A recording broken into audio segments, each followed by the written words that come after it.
Hello.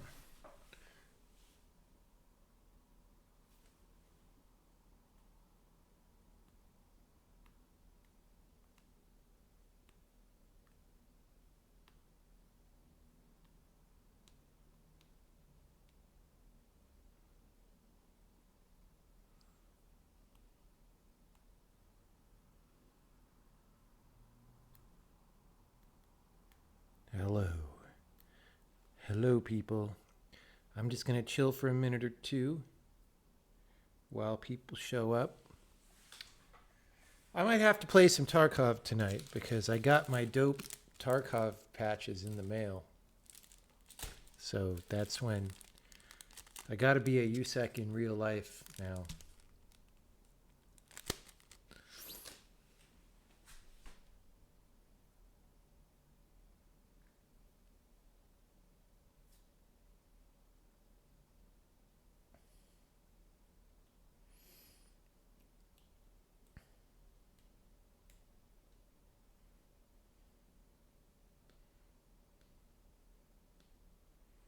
Hello. I'll give it about 2 or 3 minutes and then we'll start. You know, people who show up later can watch the VOD or the uploaded video or so on.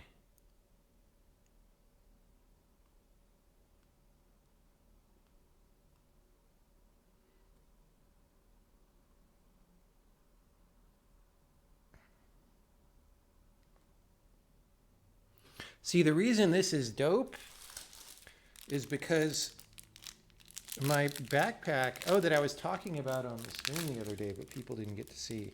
I totally have a Tarkov backpack now because it's good for stuff like, very customizable. You got the hex grid in here and you can strap stuff to the hex grid. And we've of course got a morale patch place. And so if I want to be a gamer fanboy, I can just get a USEC patch and put it on there. And then everybody will think I'm a huge nerd.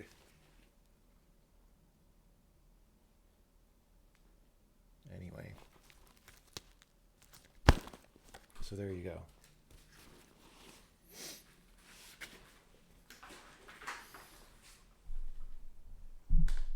Isn't that everyone's goal in life, to have people think you're a huge nerd?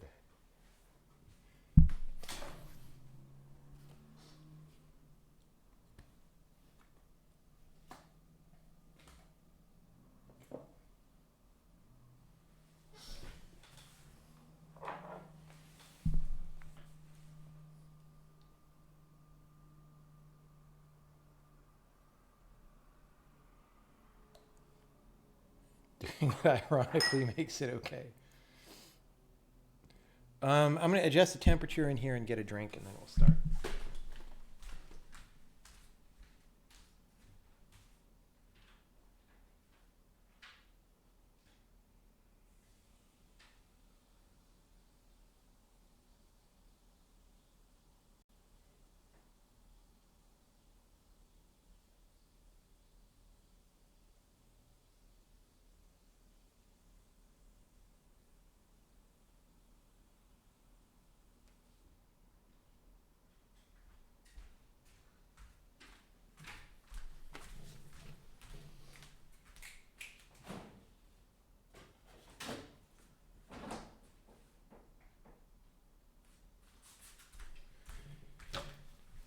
I can't wait till I get to move into my Florida apartment.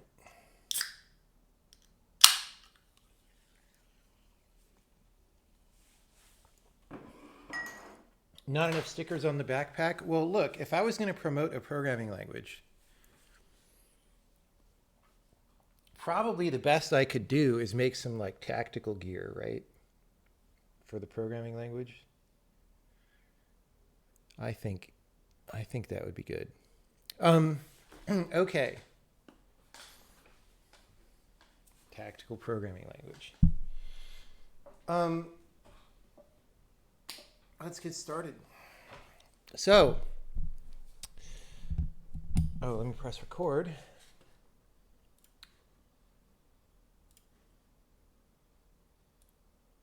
All right, we're going to continue where we left off with the last animation file format stream.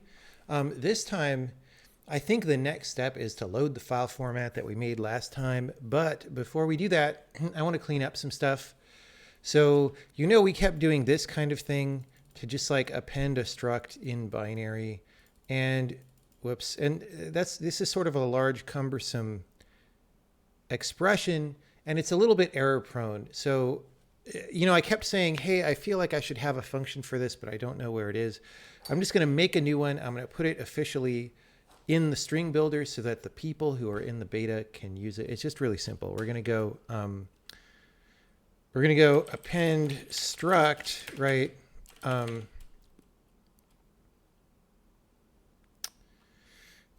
Builder is a pointer to a string builder, right? And pointer is a pointer to a $T. And maybe we don't even call it append struct.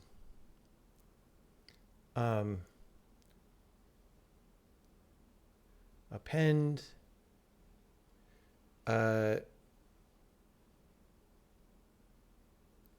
See, I don't want to just overload the word append, because we have one that takes this and a length, although maybe that's fine. I'm gonna experiment with this, and we might not like it. Okay, so this is literally just gonna be append to the builder, cast the pointer, which we wouldn't have to do if it was a void pointer, but we do. And then size of T, right? This is literally what it is. And this is nicer. It's like less text than this, and you automatically get the correspondence between these two expressions and all that. So now the question is, do we have some other append overload that this is going to conflict with? I hope not. We'll find out. Anyway, so we're going to do this, right?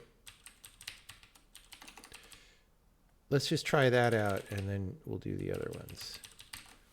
Much cleaner. In fact, so much cleaner. Let's just do that. And since we only need to use the word state once, just like do that. That's a lot. Doesn't this, this is basically the same as this. Look how much shrimpier it got. All right. Does that compile? Nope. It doesn't match any of the append inline. Okay, wait. Wanted 3. What? Hold on. String builder 94, string builder, sampled animation. Oh, I didn't say pointer to builder. That's all. Okay, great. So let's do these for this and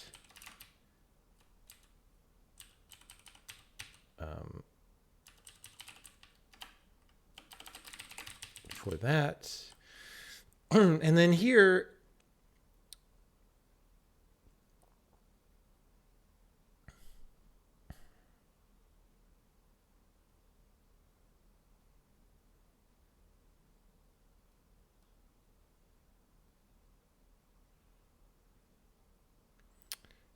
yeah, we just got to change this.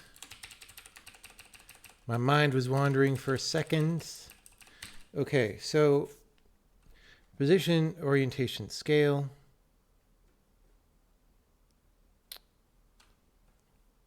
Great.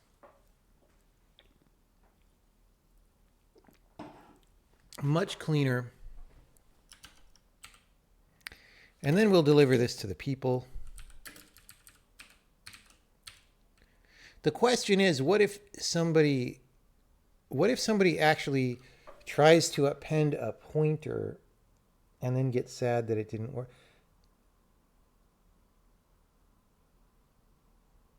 like, I feel like it's bad. I feel like this is a bad name for this.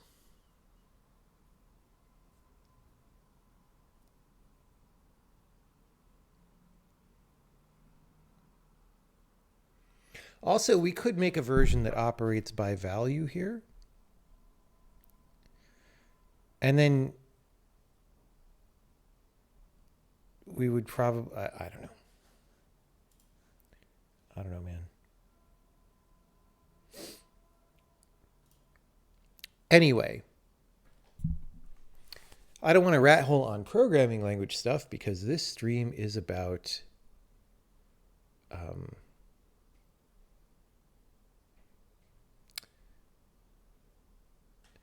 yeah, I don't just want to say append. I want to say like append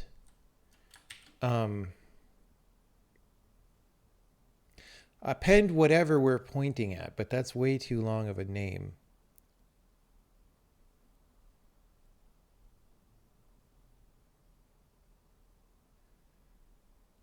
And if I say append pointer, that implies that we're actually putting the pointer in. So append the dereferenced value of whatever we are pointing at. Append by pointer.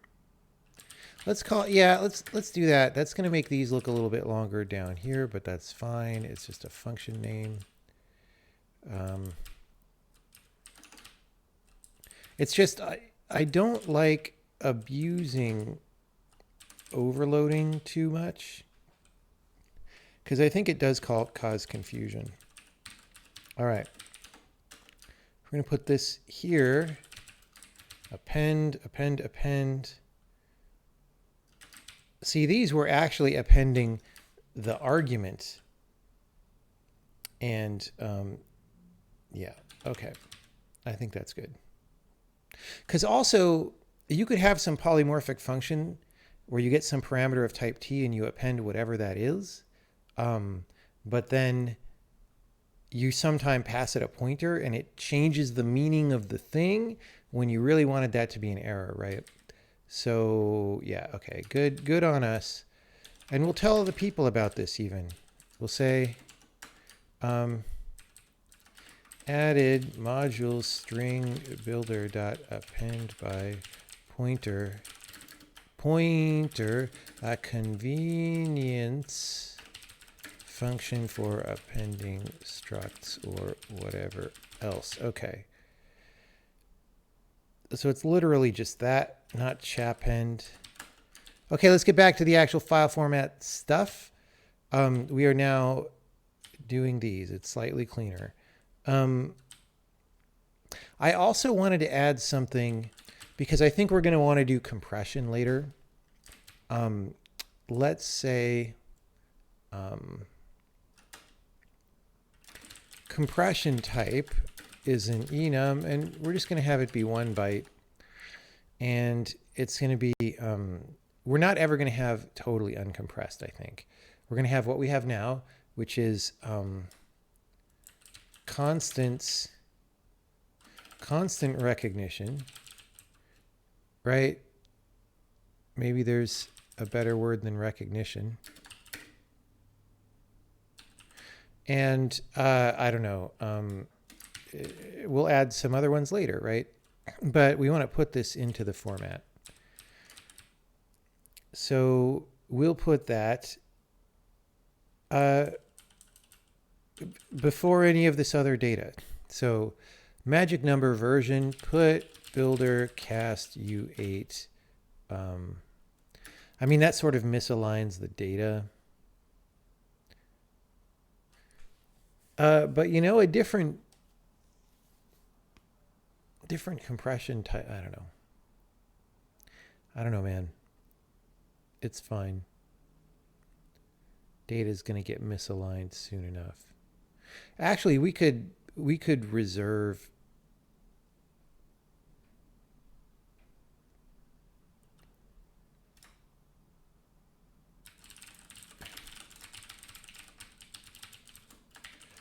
we'll make this 0 actually. Right? Let's reserve 3 bytes just to keep it aligned.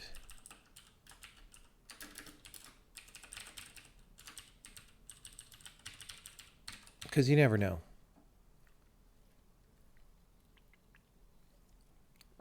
You know, it's going to get misaligned eventually, but it's all good. Okay.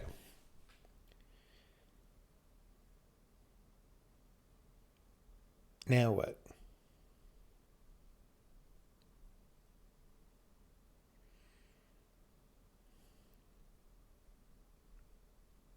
Let's just make sure that compiles. And we'll run it. And next, I think we actually want to write the load function. Did we finish the UI framework stuff? I mean, we got it to a good point. It's going to be continually under construction for a long time. Oh, we're still printing all this stuff out, which we could probably stop doing. But you know, you can tell it did all this work, which is great. Bone, whatever, flags, whatever. And okay, we believe this. We believe that there someday we might want it. And let's do that. Okay. So I can uncomment those if I want a little bit of printy print. But in the meantime, let's write a load function. How big did the save function end up being? It's from line 860 to 1021, 160 lines. Okay. Load binary animation.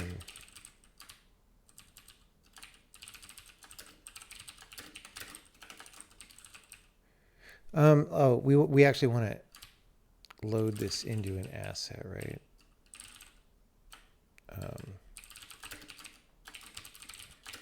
Probably. Okay. So,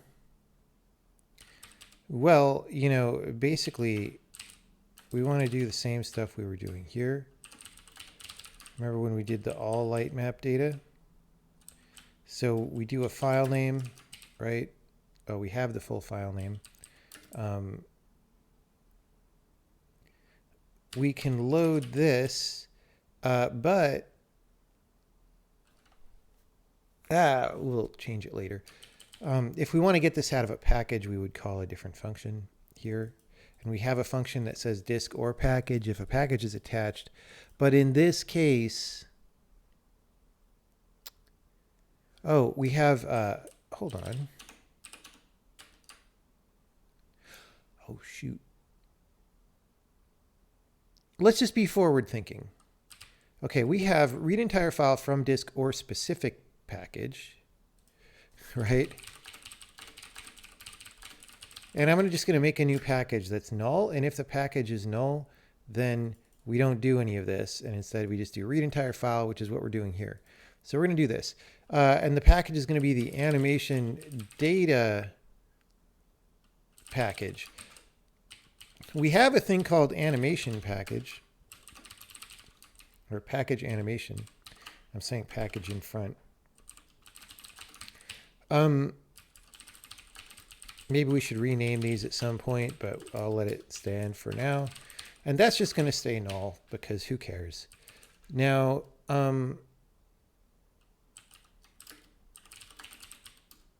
so if from disk we free it, otherwise the package stays resident until we would unload it, which for this package, it'll never get unloaded.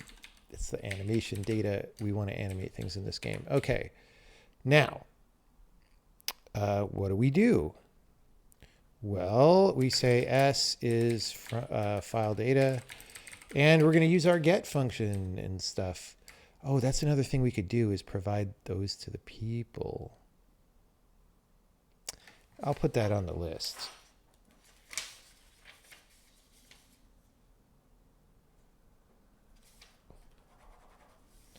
Okay. So S is file data.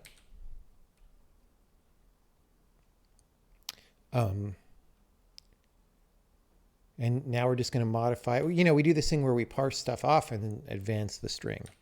So, well, what do we want? We want magic and version and frame rate are U32 and compression type. We can actually make that an enum. I think our get will do. I was casting it before.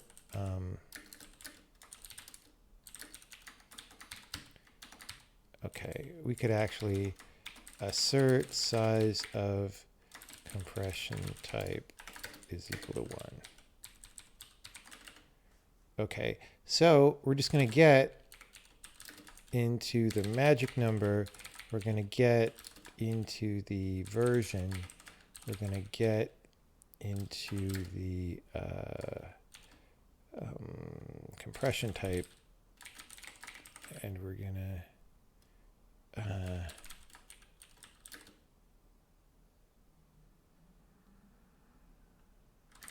advance s comma 3 skipped skipped reserved bytes. That's fine. And then get frame rate, and then number of bones and number of samples. Num bones, num samples. These are both S32.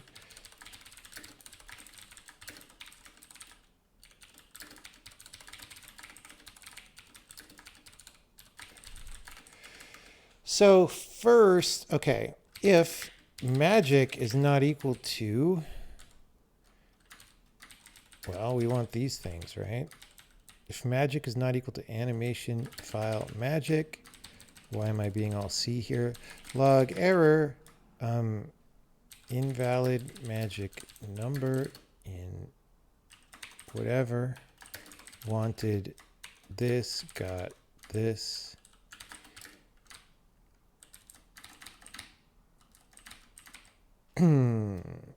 File name.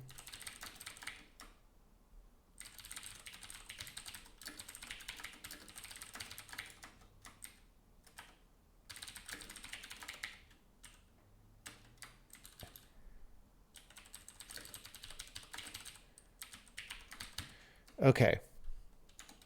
And we just return false. Yeah, let's tell people if we succeeded. That's fine. If version is greater than animation file version,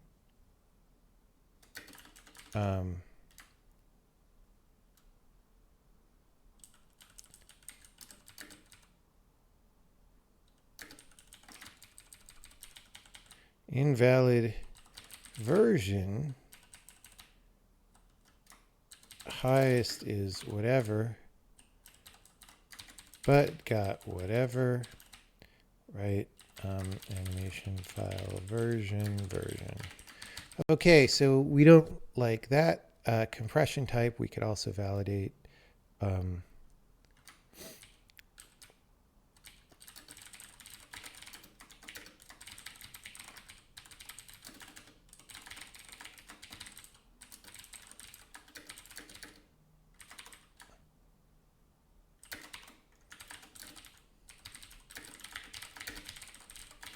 I'm going to cast it to an int because by definition, the enum will probably be out of range there.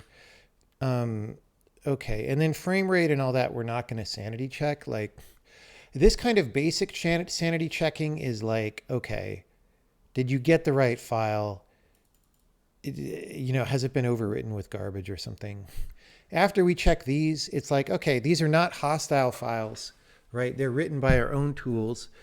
We just load them fast and use them fast. So like at some point we don't check anymore. This is just checking to save programmer time when basic stuff goes wrong. That's a different thing than like making your thing bulletproof to attack, for example, right?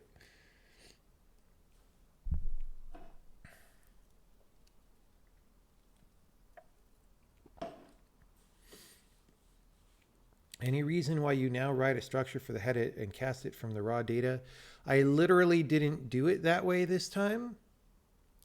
So I don't know what you mean. We did it the other way. We did it that way in the other thing. Here, I just didn't. And the reason is probably because there's not that much of a header here. Although I guess there kind of is now. We could have done that. We could have just made a header.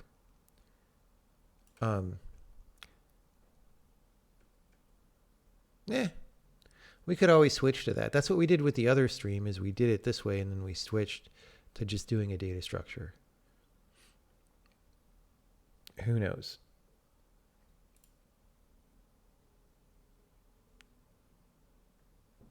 Okay. Anyway, so let's just print out. We're going to assign these things, right? We're going to say result. We don't actually even save compression type. Let's put that on here. Result.compression type equals compression type. Result.num is equals num samples.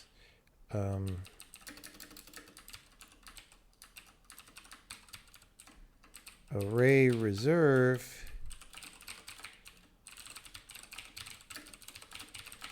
We're not actually going to resize it.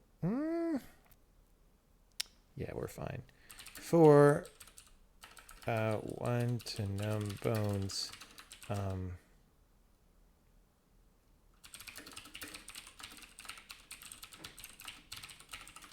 And we're going to be incomplete. Read the data from the file. Okay. So what do we have? Num bones, num samples, compression type, frame rate. Result.frame rate equals frame rate. And then the magic number and the version we don't need. Okay. Actually, let's just here, we're going to go print result and just make sure that looks reasonable. Okay. Array reserve. Oh, yeah. Nodes is whatever node info.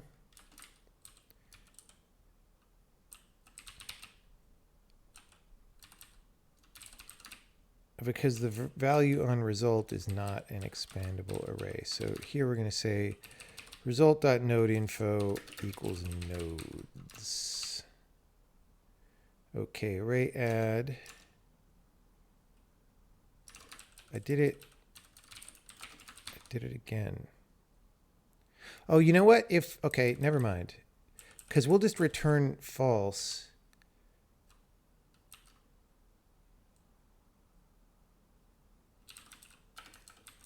We'll just return false. So we'll go here.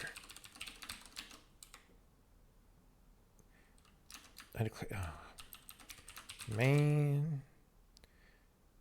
Okay, not all control paths. Okay, so if we get down here, we return true. That's great. Now we're never calling this yet. So let's just call it on the same file right after we save. No check-in. Load binary animation. Okay. Dummy is sampled animation. File name dummy. Okay.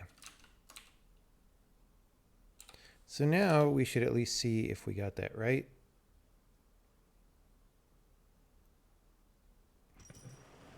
Oh, we're also printing. Okay.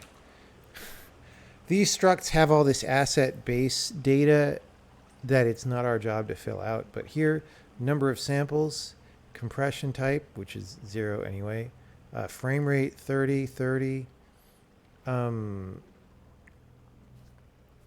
all this other stuff that we're not doing yet. So like we're fine so far. We didn't get an error about wrong magic number. These fields landed in the right place. So it is time to continue.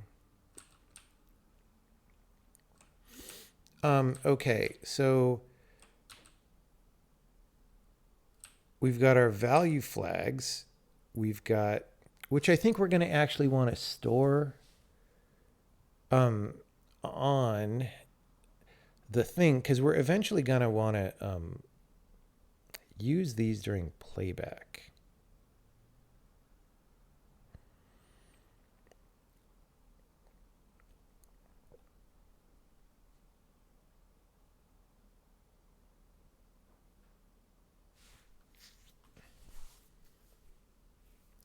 Yeah. Here's what I'm going to do is I'm going to be a little bit of sloppy.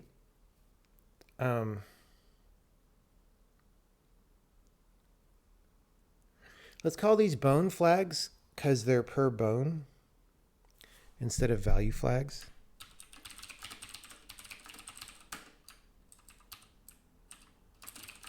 Whoops, bone flag. Okay. Oh no.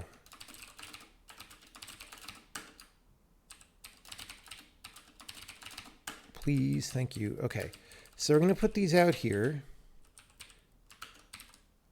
All right. We're going to put this here. And we're going to say cleanup, leak. We aren't allocating this separately because it is just going to point into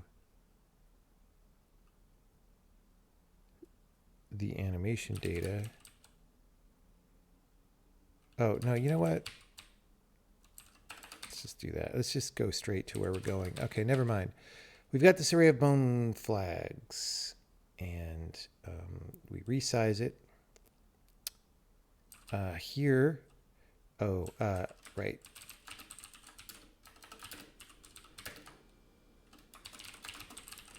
Here's what we'll do, and then we'll say anim.bone flags equals bone flags, and we're going to say leak and oh, we don't care about this. This is just the ASCII loading code that it's going to go away completely eventually. Although this part that computes the bone flags will probably factor into something else.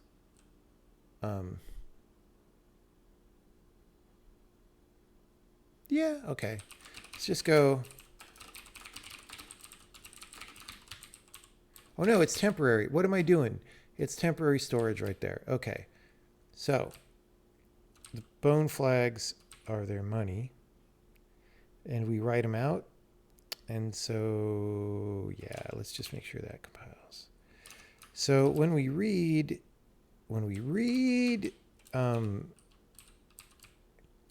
let's just say what the things are. Okay. Bone flags array per node, 1 byte count, then name, then 0.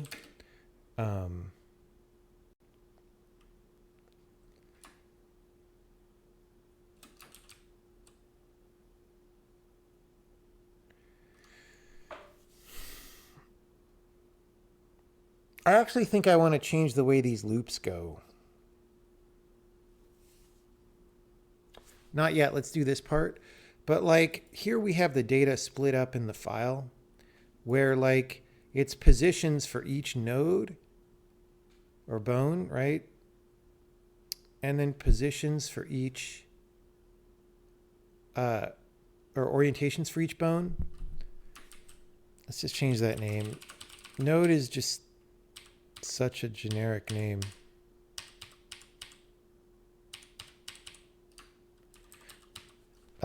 Okay. So I think I want all the data for one to be packed together.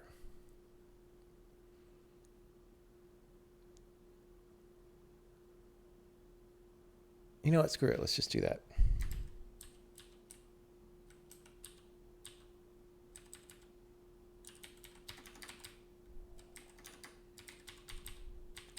Like it's actually less code, right? Because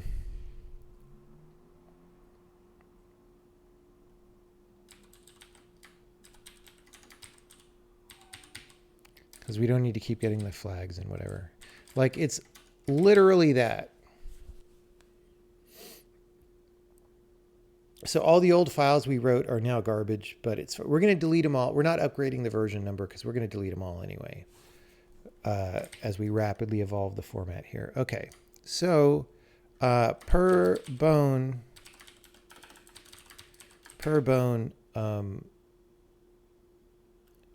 position array, orientation array, scale array. Okay.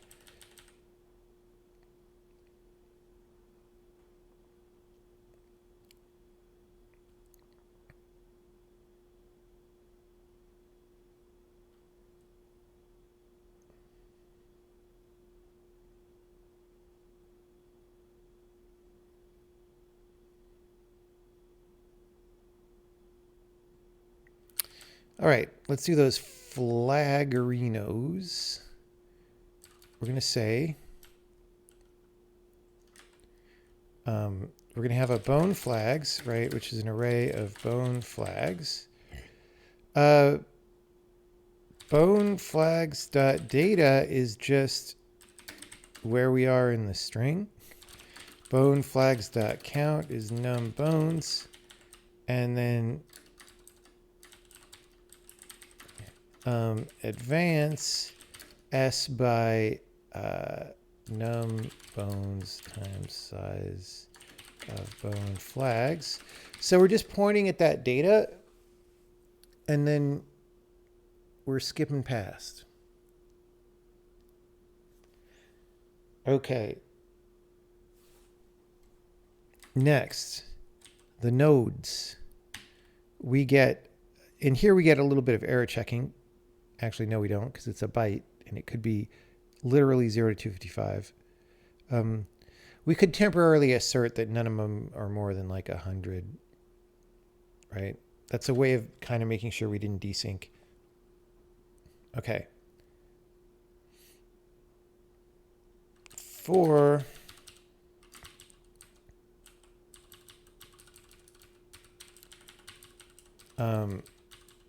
per bone, 1 byte count, then name of the bone, then terminating 0, the name of the bone. Okay, so do we, I guess we save this, right? We're going to say count is U8, get count, assert, count is less than 100. No check-in. This is a temporary sanity check. We want you to be able to use the whole byte, but for now, we're just making sure we didn't get to a random byte. Okay. Now, name is a string. Name.count is count. Name.data equals s.data advance s by count plus 1. Oh. Assert s dot data. Assert s dot data sub count. Just s sub count is equal to 0, because that should be the terminating 0 on the name.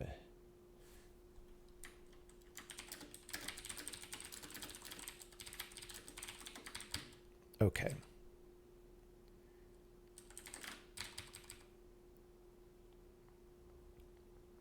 Okay, that gives us a name.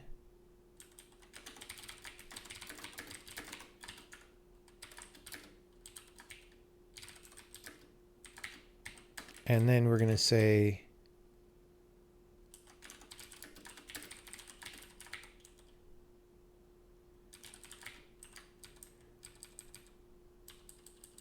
we're going to reserve this. We're going to add to the nodes, and then bone.name is copy string. Actually, no. Just name. We don't copy the string. We don't do that. All right. See how bad we messed that up. Whoops. Literally shaking right now.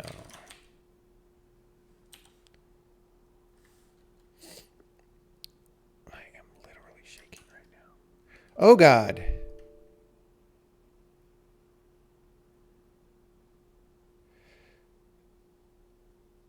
I'm a little bit confused because it looks like we're printing out a really giant string, but our count should have been limited to 0 to 255. So I'm not sure how we do that. I'm not sure.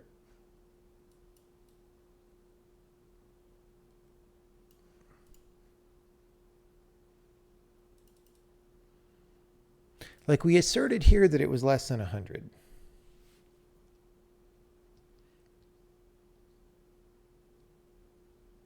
Oh, oh God. I printed S and not name. Guys, I literally printed the rest of the file. So that was not. If you tell people that you're printing the name, you should print the name. Okay, we got it wrong. There we go. Why did we get it wrong?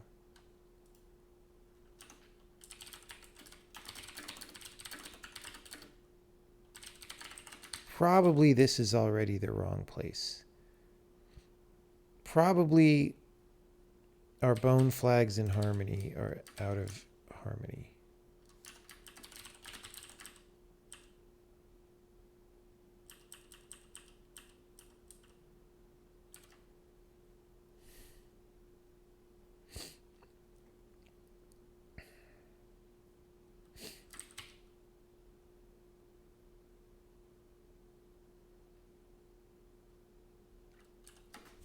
What did I do wrong? Let's go back and check the thing. So we do our reserved byte. So we know frame rate is right, and num bones and num samples seem right. Okay.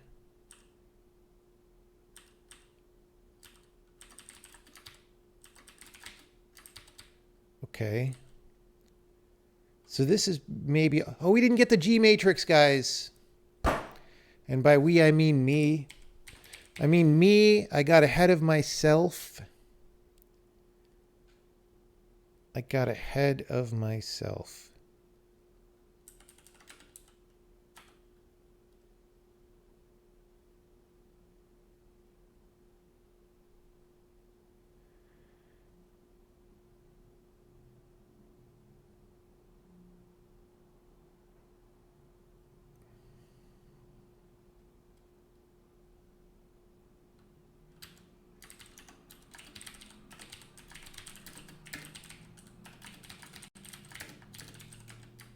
Watch, if I just advance by that, maybe that fixes the problem. We actually want to, whoops.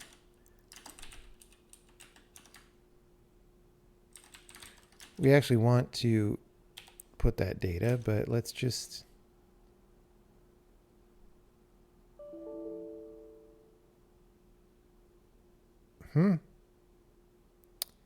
Still wrong. Still wrong. Why?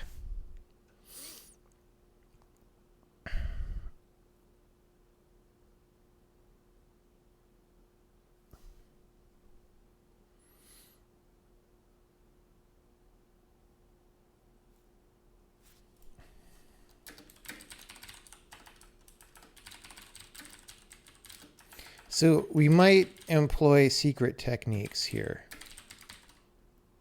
Okay.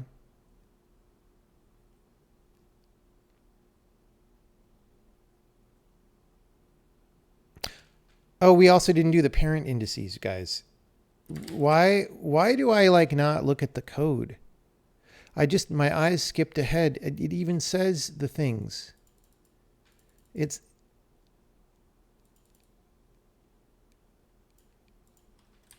It says what the things are.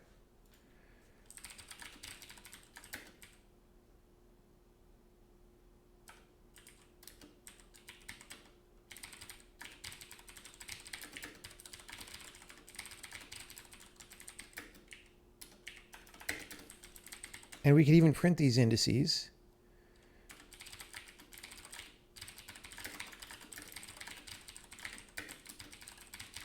Okay, so we got the count, we got the data, and then we advance by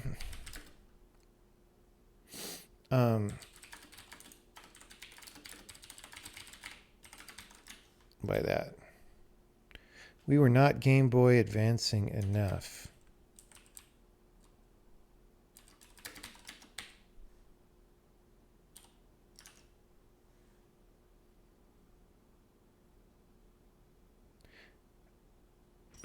Okay, well, we didn't assert on anything. There we go. Okay, so we got our parent indices. Those look good. Look at that. We've got our names. They all came out of the file real good.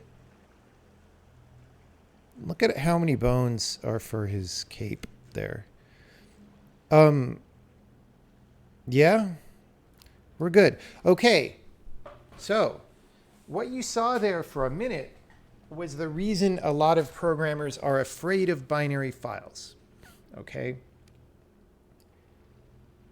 Why? Because you get desynced on the data and then you're like, I have no idea what to do when I have garbage data and I'm scared, right? It's actually very simple. You just have to undo what you did in the save code. And if it's too hard to understand, well, first actually look at the code like I didn't do. And then if it's too hard to understand, just go be careful, right? But secondly, I will show you the secret technique, okay? We obviously don't have to do this right now because it's working fine. But if it's not working, here is the secret technique, okay? You make some kind of a marker, like a 30, how many, yeah, let's say a 32-bit number. Let's just say marker is U32 unsigned, and it's Cafe Babe, right? Okay. This is a known value. And then wherever you want to make sure you're synced up, just store that in the thing. So like we sort of thought, oh, maybe up to here, we're good. You can validate that by saying the following. Put builder marker, right? And then over here, if you want to make sure that you're synced up, you look after num samples, and then you say marker is a U32, and then you read that, right? And you make sure that's correct.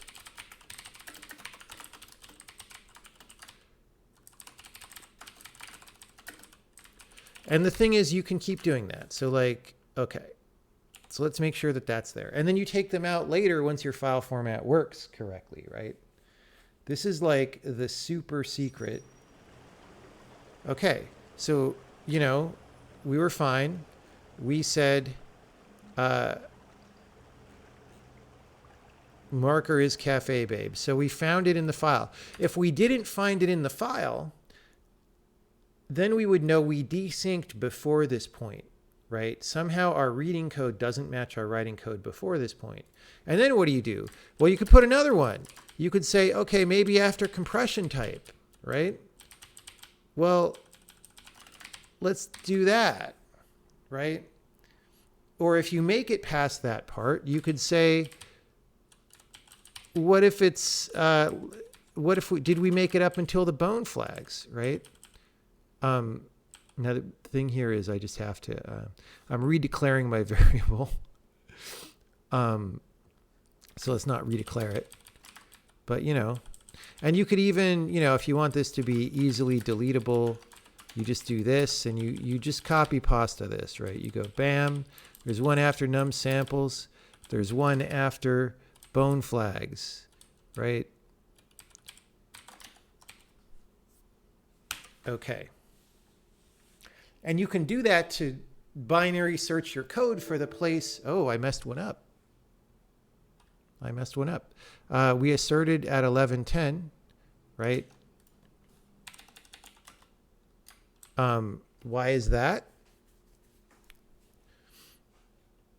Because I put this one after this, but this is just the declaration of bone flags. This hasn't written it to the file yet. So I put this one before bone flags and this one after, and that's why it tripped, right? So if I actually put it to like after we write the bone flags, right? Then we'll see. So guys, if you're making a file format, this is a very, very powerful technique, because the way, when programmers are not that effective, like most people, if they're programming most of the time, would be pretty effective because it doesn't take that long to type lines of code, right? Like what makes programming slow is when you don't know what's going on and the code's not working and you don't understand why, right? So being a highly effective programmer, I think, is all about reducing that, right? Reduce the number of times that you're confused and don't know what's going on, and reduce the length of time that you're confused for the occasions in which that happened, right? Like people who watch this stream know that sometimes I get confused. On the part one of this stream, I was even confused because I thought I was looking at output from the warrior animation and it was really the bird. And I didn't understand what I was seeing until I realized that, right? So this is what makes programming take a long time and be confusing and scare people. And you just really want to, again, reduce the number of times you get confused and how long you get confused for. And, well, how do you do that? Well, there are many ways. And they're nuanced, and you build up your own personal style, right? I'm much better at these things than I was back in the 90s, for example, when I started doing professional game programming, professional in scare quotes, because nobody in the industry was very professional back then. Oh my God. But this is one technique, right? It's like, and you might not think of it because you're like, wait, you're putting garbage into your file format? And it's like, well, yeah, you put in these synchronizations. And you could even like if-def this so that you comment it out, but you could turn it back on later, right? If you are modifying your format and stuff. Useful technique. Okay. I'm saying goodbye to the cafe babe for now. Because we all know sometimes there's no cafe babe in your life. Sag. I'm going to make some warm liquid.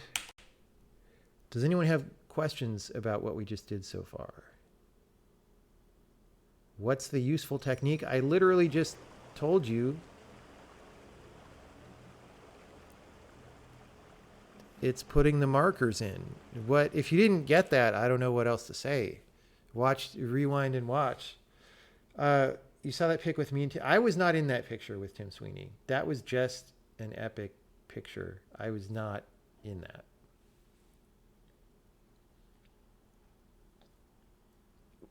Unless you're thinking of some other picture. I actually don't know if I've ever been, like, I've met Tim a number of times. I don't know if we ever have been in a picture together. First time I met Tim was probably 1998, 1999. I don't know.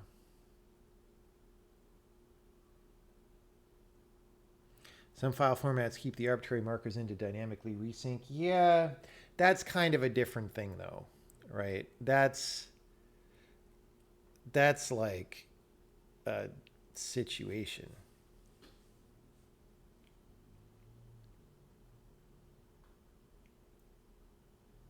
Okay, questions about what we did while the water warms up?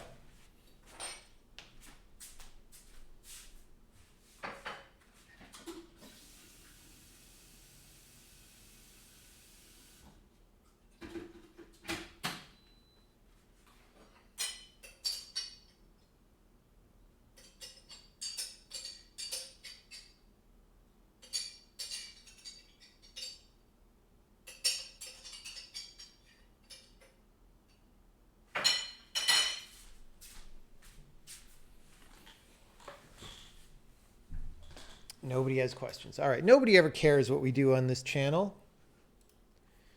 Okay, so our parent indices are good. We got bone flags in harmony. We're printing out the result at the end. Okay, so we got all the names, and we're probably going to delete the names later, like I said, but for now, we're doing it. All right, so for, let's just say I, right? So we're going to say flags is bone flag sub I.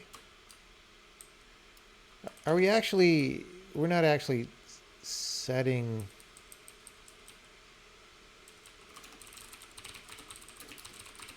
right? Is it called bone flags? Yeah, all right. Just storing that for later use. So we get the flags. We get, well, bone.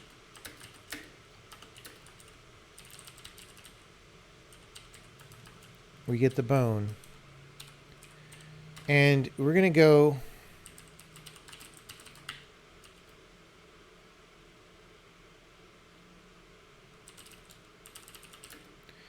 to num samples. All right. Cool.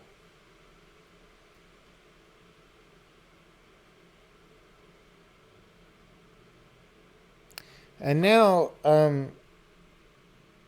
we want to mirror this thing that we did about checking the flags, right? So remember this? No, not those. This one. This thing here that we did during writing, we want to do a similar thing during reading.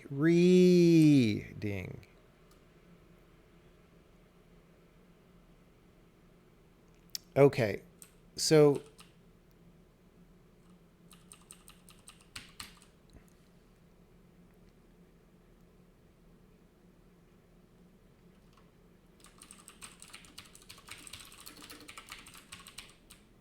if any of these flags are set, we want to assert, I don't, actually, no, because this will assert, so we don't even need to do that. Let me get the T.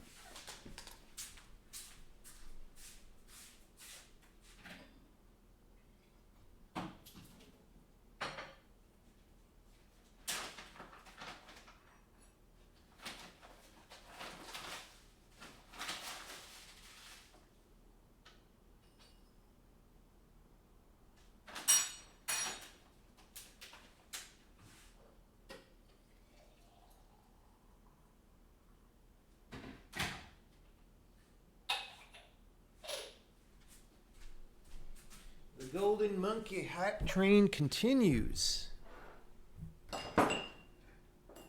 Okay. Now, well, instead of appending, we want to do a get, right? So, and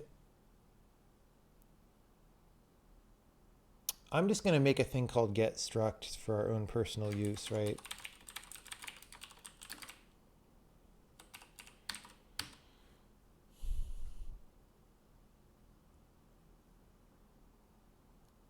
Okay.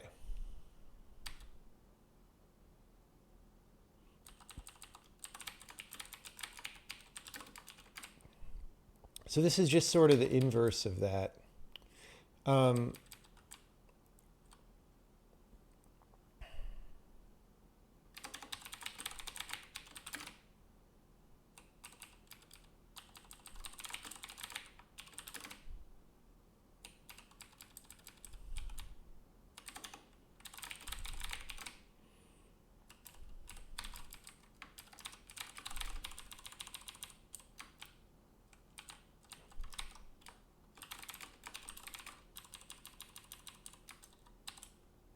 Whoops. Okay. Also here, I maybe should have left the Cafe Babe in so we could verify at the bottom, but it's all good. we actually can also assert s.count is equal to 0. We want to perfectly get to the end of the file. If we didn't do that, something is wrong. And then our get struct, let's write that for a second. So get struct is a pointer to a string, and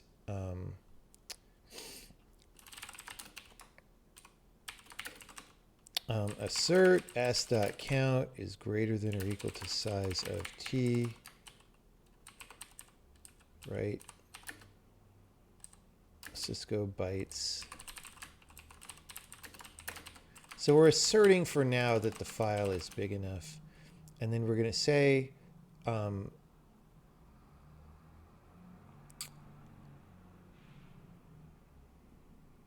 well, mem copy pointer s.data bytes and advance s by bytes. That is literally all. Nodes is not a member of sampled animation. Yeah.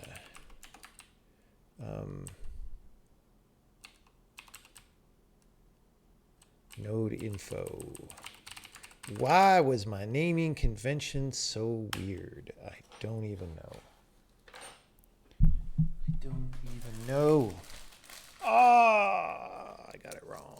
I got it wrong somehow. Let's find out how we got it wrong. You could even put like, you could put a Cafe Babe marker in the loop here, right? After every time. I feel like I messed up something.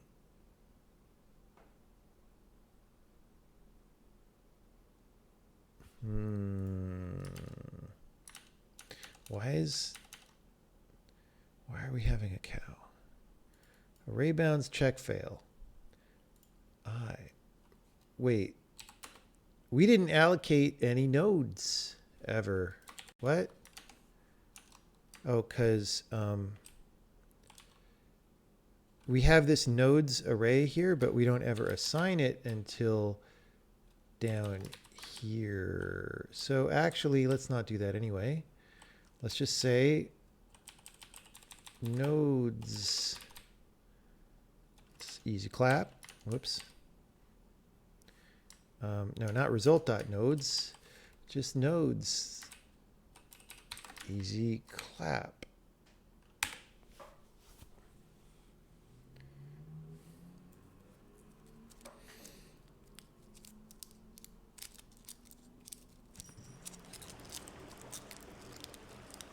Hey, look. This means everything succeeded, including our assertion at the end that we used all the bytes. Oh boy, that's a... Oh God. Okay, we're outputting as the guy switches to new animations. It's like scrolling the thing. I guess we have a pretty big... When we print arrays, I guess we print big arrays by default. I don't know. Anyway, we printed a whole animation right there. That's great. Let's do this. If we don't want to see those.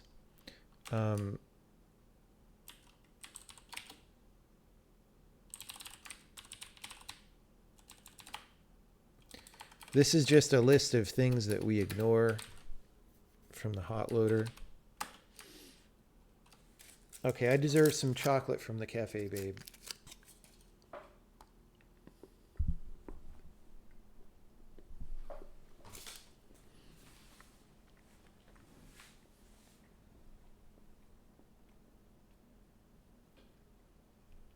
Okay, now the question is, are we putting the data correctly in the animation? Now, not all of it, because there's the whole footstep thing that I've been ignoring. But this part of it, maybe not. I may have forgotten to assign things to the struct.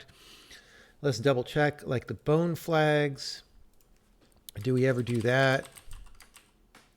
Yeah. The parent indices.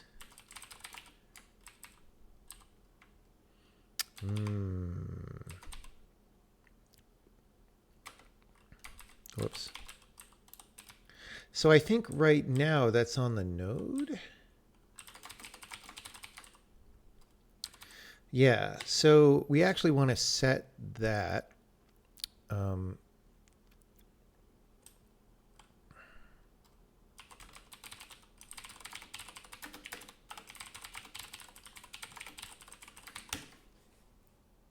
Okay. Now, I think I want to refactor this because, like I said, I just want to be able to point to this information in the file. But the question is, do I want to do that right now? Maybe.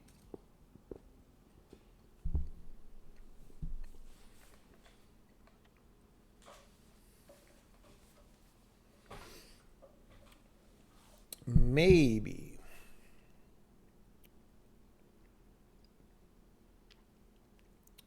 Yeah.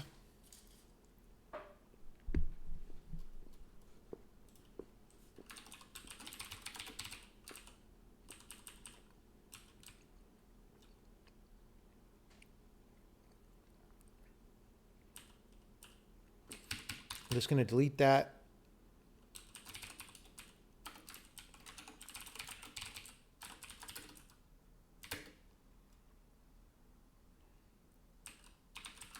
And we're gonna take whatever punishment comes from that. Like we're gonna compile, and all sorts of things are not gonna be happy. Let me take out that result printing for a bit because that was rather large and in charge. All right, so all this parent index is not known. That's going to happen in this file. It's going to happen in the files that use this data, the animation player. So we're going to have to change that and hope I don't make a disaster out of it. Parent indices, subnode index. I really should have checked in before this. Well,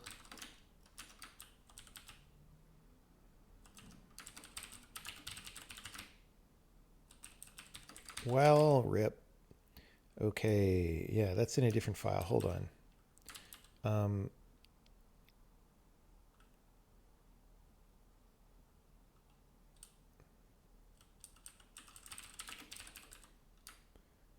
Wait. What? I did this wrong.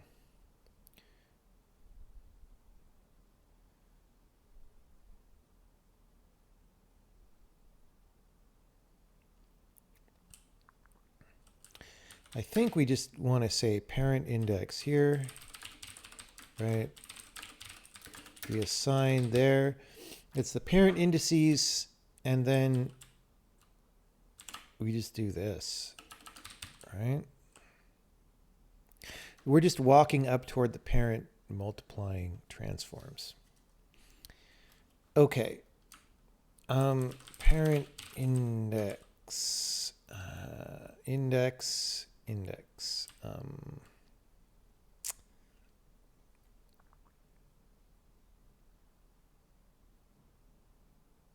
I mean, here,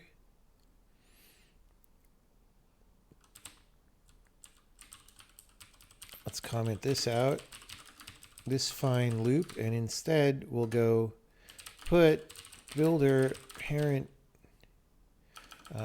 anim parent indices dot data xx anim num nodes or num bones times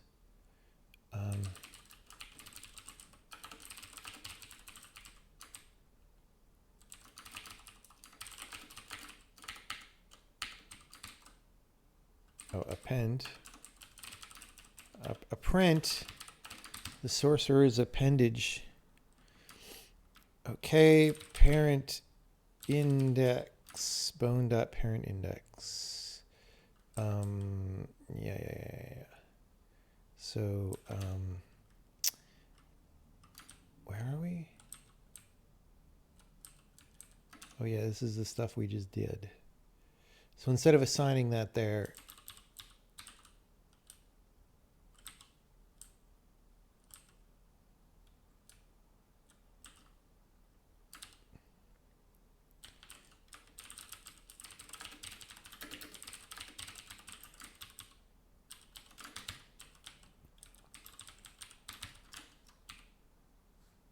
Okay.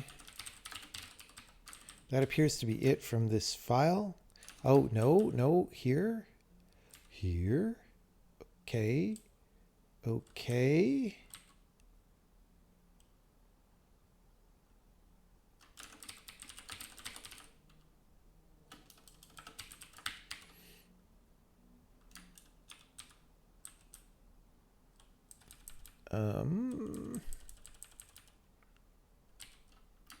It's called Anim here.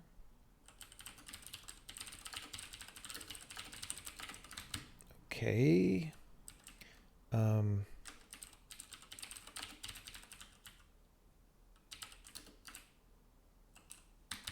Okay.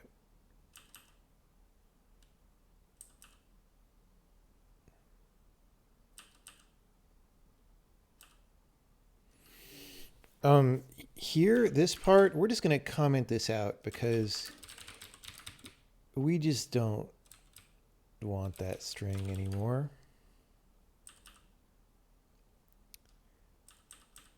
Okay, we have a lot more. Okay, this is...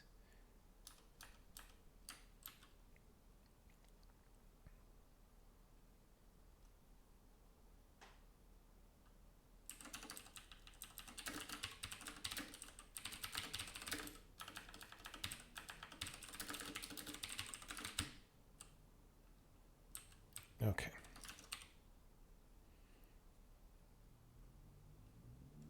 So now we go to the animation player. This is ending up, you know, we're changing some things. Just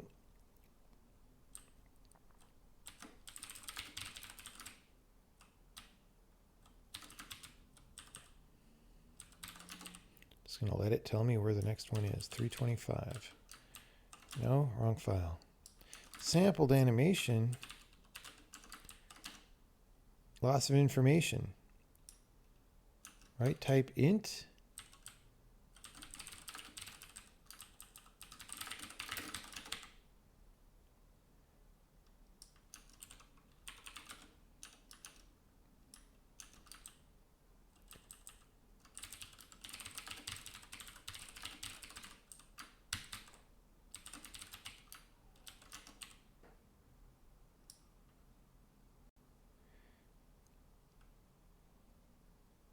Oh no.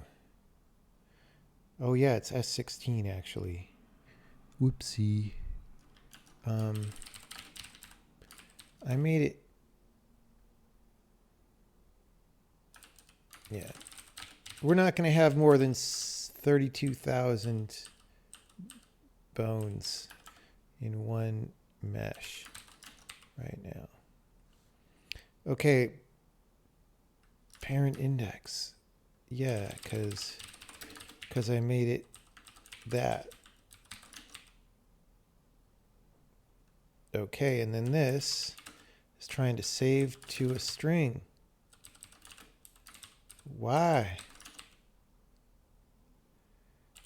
All right. Oh, my tea's been steeping. Let's pour it. Gonna have some strong golden monkey with milk and honey.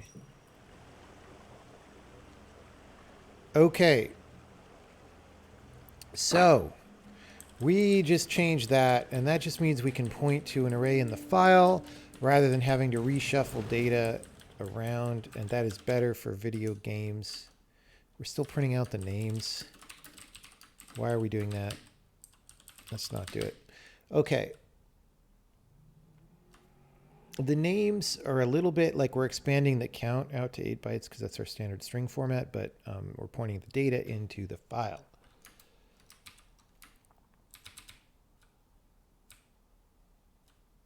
Well, the next step is a little bit scary. Let me see if I can factor the footstep stuff out.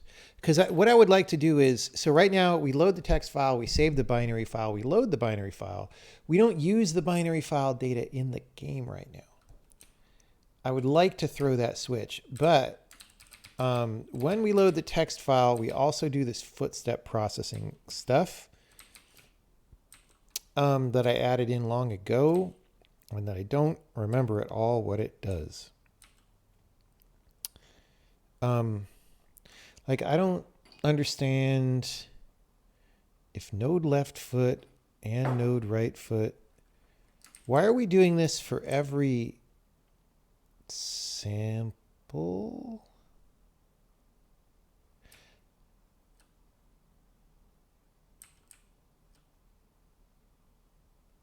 I feel like we can put this in a separate loop, because this is in this this sup array, which is supplemental data.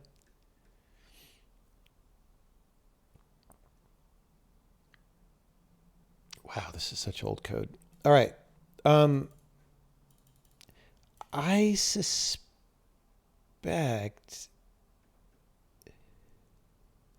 that this is only here.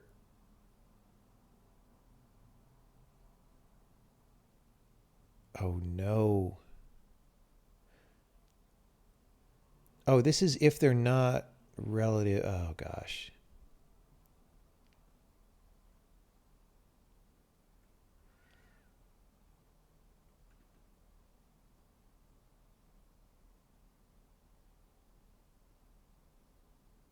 Oh, this has all this stuff in. Oh, my goodness. Okay. So the reason this is hairy is because we have some old animations maybe that aren't re-exported where this code does something. And if we move the footstep processing to after this code, it is badge.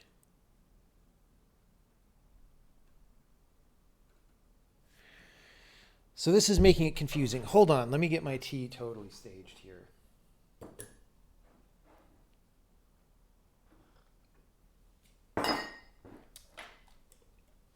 Very strong. We're putting the New Zealand honey in there.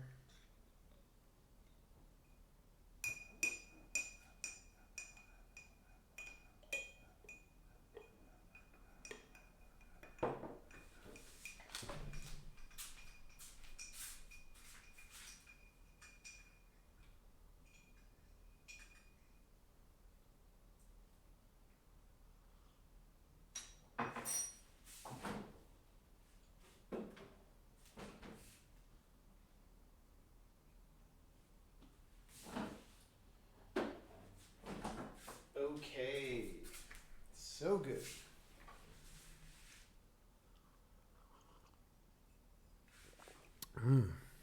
Yummy.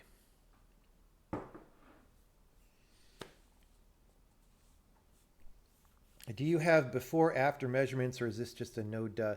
This is just a no duh. We know how much, so we started by trying to make the animation data smaller, which is part of why we went to binary. But like, look, when you're in video games for a long time, you just know how to do things. And one of the ways you do things is you have a pre-packed file. And when you load that file at runtime, you just use the file data without doing a bunch of modern C++ style allocations and copies, because allocations and copies are slow and you don't want to do them, right? And they're more code. They're complicated code that you don't want to deal with. So yeah.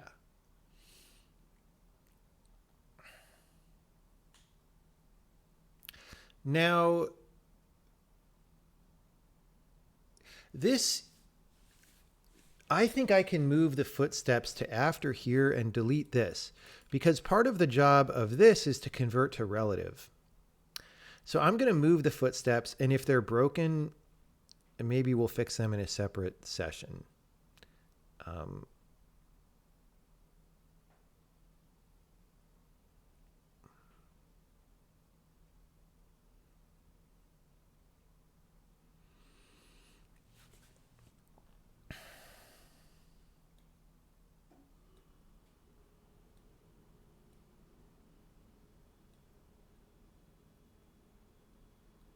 I don't even know if we need this data.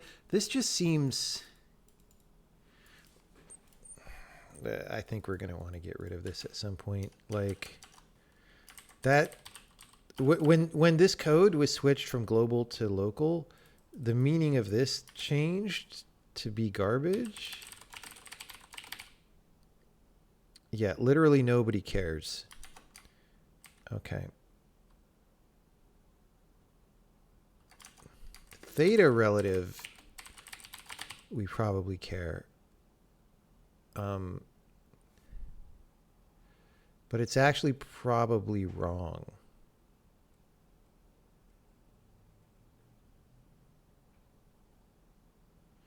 Except we're probably looking at it just in the hip bone or something.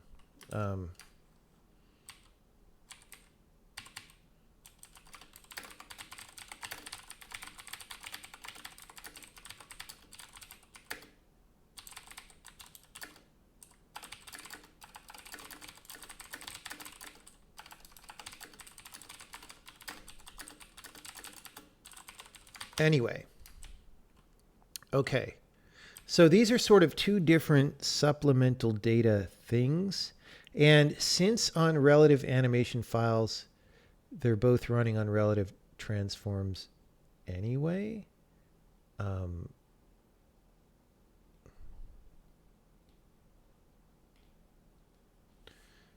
we're just going to do some stuff here. I really should have checked in, by the way.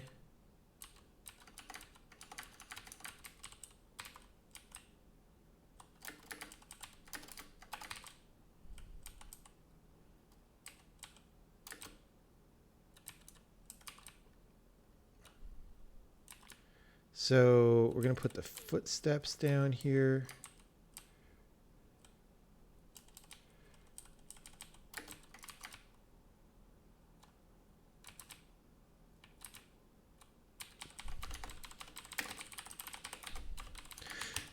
And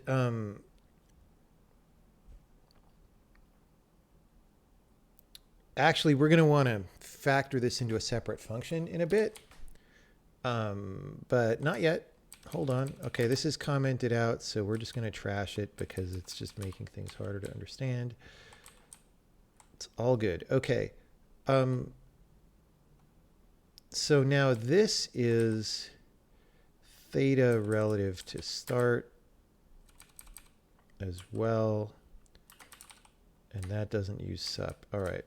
So I'm going to put that. We're going to put this back in the order in which it was.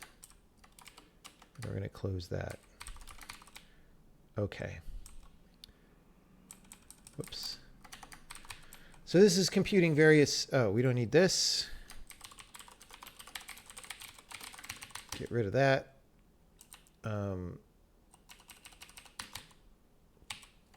Okay.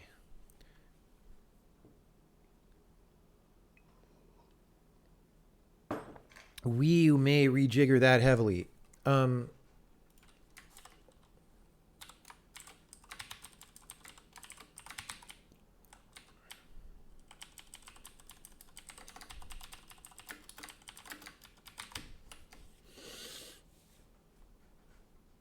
going to want to rename some of these functions and all this good stuff. But yeah, let's call this then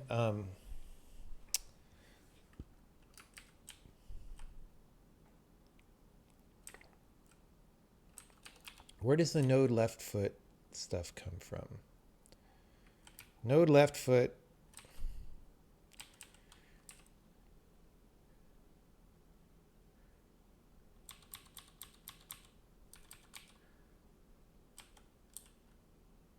Right? Node left. Yeah, nobody cares about that except that. What is x0?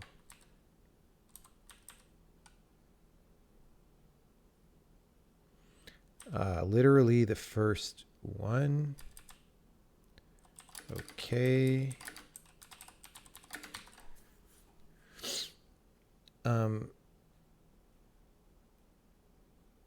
Pretty good. The supplement here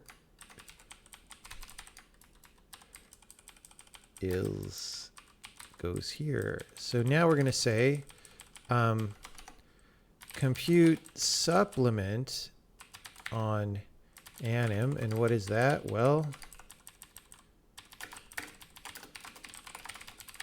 it's this.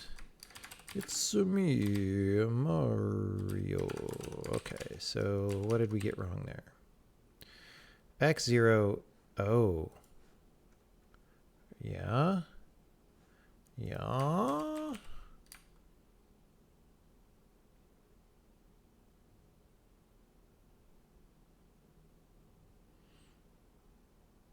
Node root dot states 0.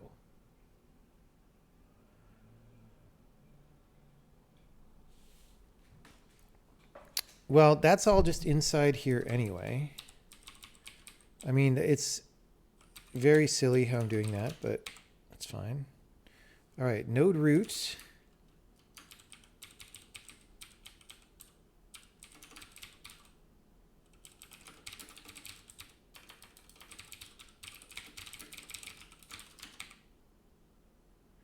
Okay, let's see if we destroyed the universe. Do I think it's necessary to become a decent programmer to start very early in life? I don't think it's necessary. Like anything, if you start earlier, you get more practice in, and maybe sometimes it's easier to learn some stuff when you're younger. Like when people say you learn languages better when you're younger. I don't know. But I don't think it's necessary.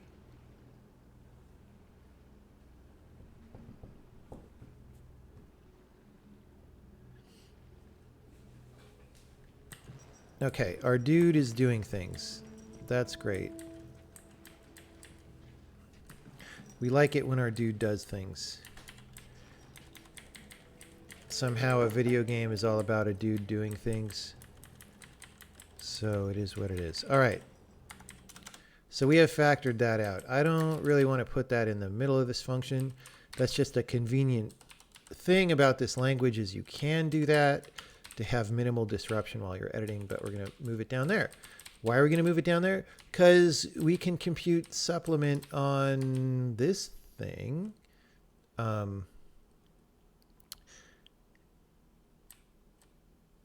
Here's what we're going to do. Back here where we do the load binary animation, we're going to say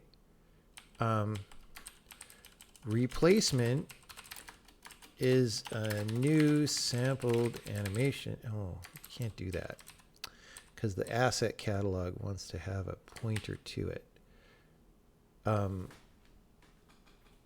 that's fine. You know what? We could just load it right over the old thing. Don't we have a like how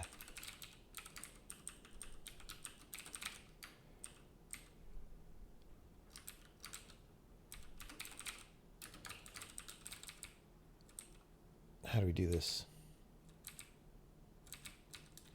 Boy, I'm going to delete so much text file loading code. It's going to be great.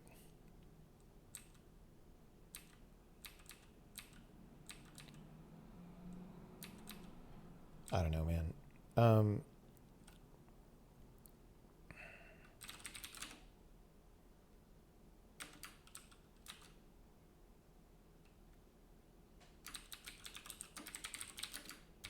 Where's the animation catalog?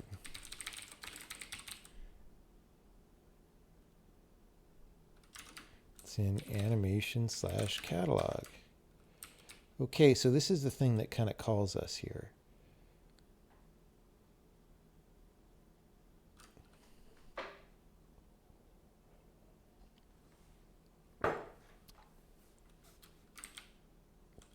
This is obviously very old. Okay.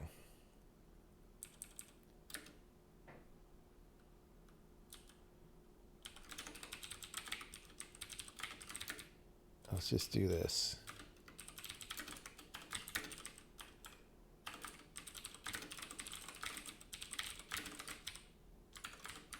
Good enough.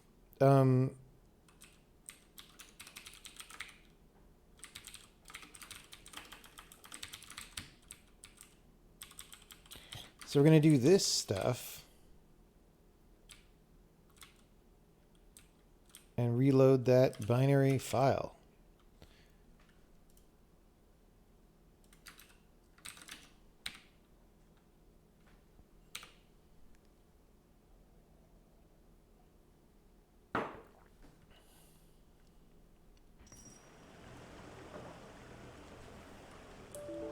And that really did a bad thing. So,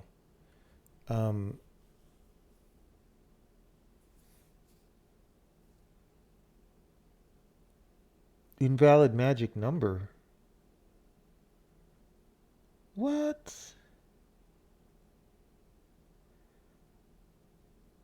How did that happen?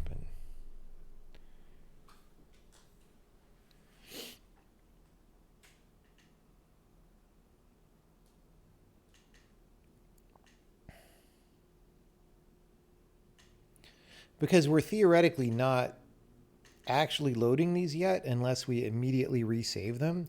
So we shouldn't have any, like, wait, keyframed animation doesn't have a magic number, dude. Oh, we're passing a different file name or something.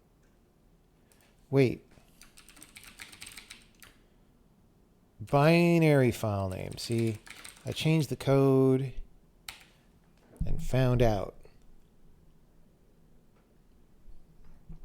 I done found out. Okay, we still don't have a dude. He is invisible.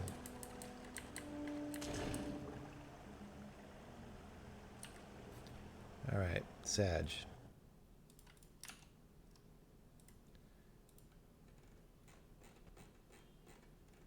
Looks like we're really messing something up. So the node names are totally wrong. What am I doing here?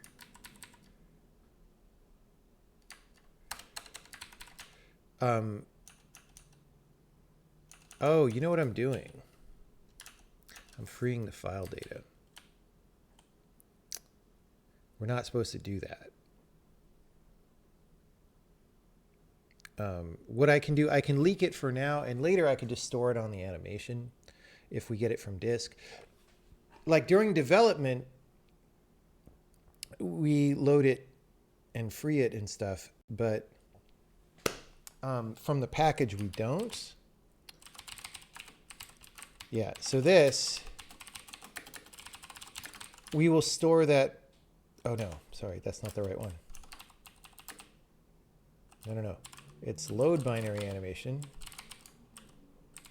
This part is hosing us. It might not be the only thing hosing us, but yeah, we don't actually want to do that because we're pointing into the animation data now. And before we were never using that, so it didn't matter. But now we are. Okay, we still don't have a guy. But the screen isn't full of errors. So now it might just be something basic like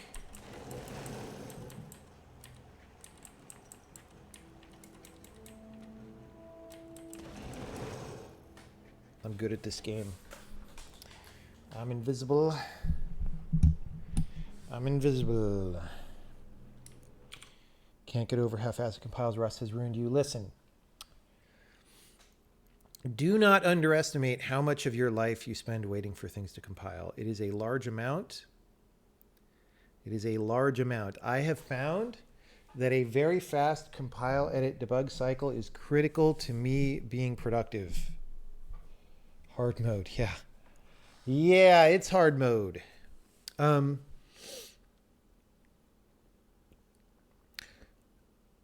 Well, definitely what I could do.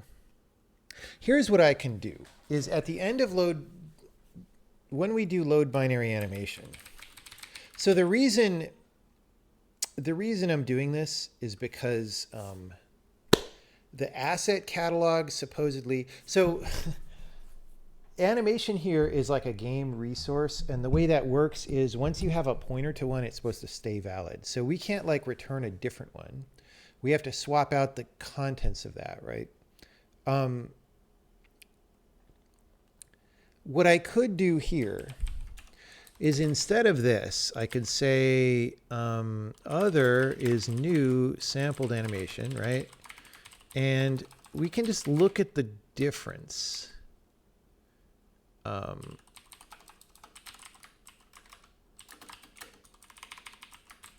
Right? We can look at the difference and just see if we spot anything. That's step one. that's not set. So, and the other thing we could do is just go step through when we're trying to animate the guy and see which array is empty or whatever the hell, right? Okay. What file are we in? Sampled animation. Sampled animation.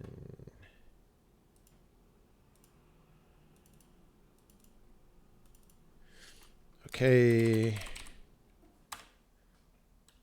Look at all these no check-ins. So many of them. Wow, we might, oh geez, we might have to do a no check-in patrol. How do we have this many? What line are we at? 403. Go to, what? Dude, this program sucks. All right. Wait, why am I building the compiler? That is not, I'm in the totally wrong thing. I'm in the totally wrong thing. 403. There we go. Boom.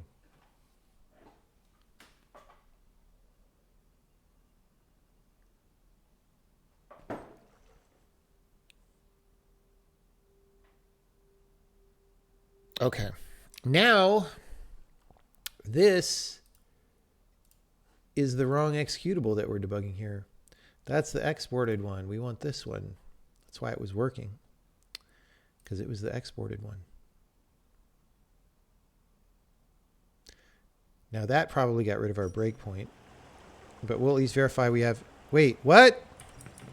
Why is he visible? Did I like not recompile correctly before? Oh, no, no, no, no. He's of course visible because we didn't stomp the old data. Okay, good, good, good, good, good, good. Good, good, good, good. Right, because I just literally changed that. Okay, 4th time's a charm. We're going to run here.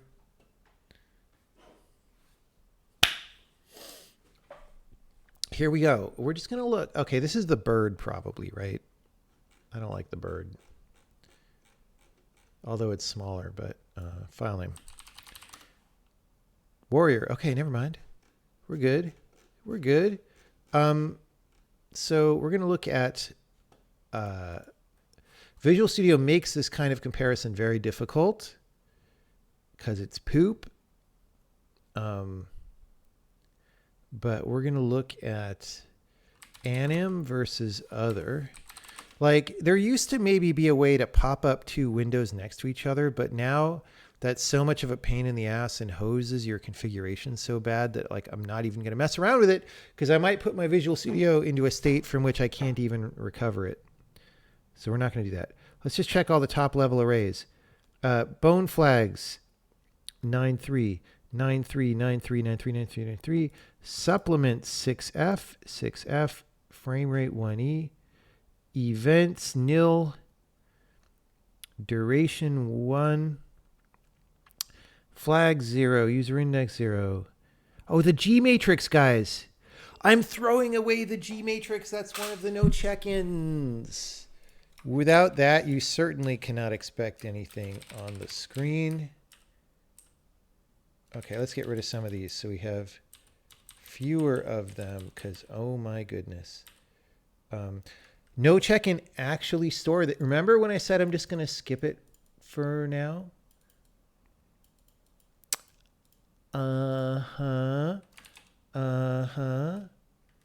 Get struct is, yeah, get struct s anim.g matrix.mat 4x3. Not called anim, is it result?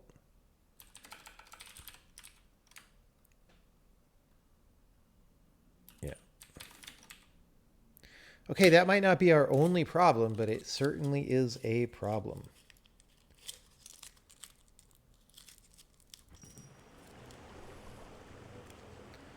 Hey, look. Well, actually, no, we don't know if anything is fixed. Because... I mean, okay. Let's make it very toggleable. Get rid of that because we're happy with that. Let's get rid of these.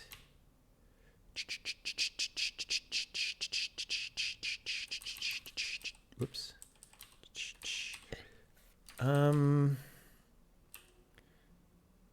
Okay, so we have two no check-ins and they're both valid. Now, path strip extension, blah, blah, blah. Save binary animation, blah, blah, blah. Okay, so now, if you saw Stomp in New York City like I did, then we do one thing, else we do another thing. And stomping is going to be dinit anim.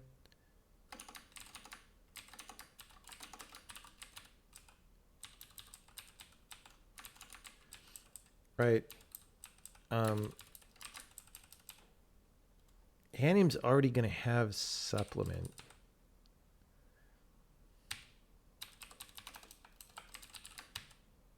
I think.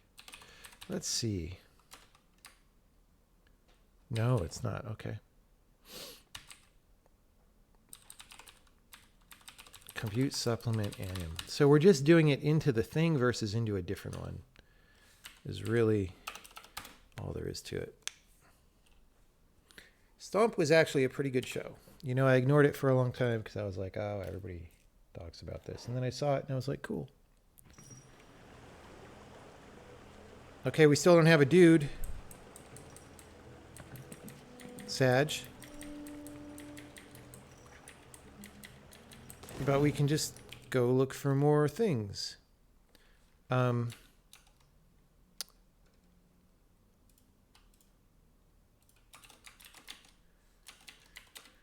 Whoops.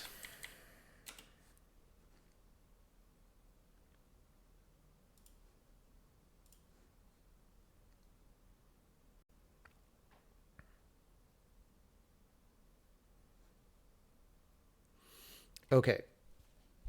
Let's go to there. So again, anim other.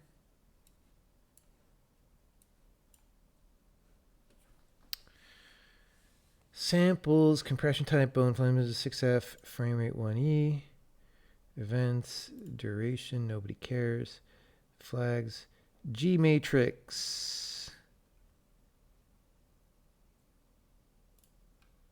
0001, 01, etc. 00, what? Wait, it's... Okay, first of all, these components are in a weird order. But secondly, they're not the same.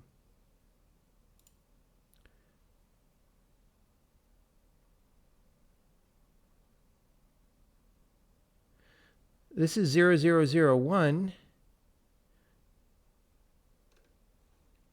This is 0000. Like what?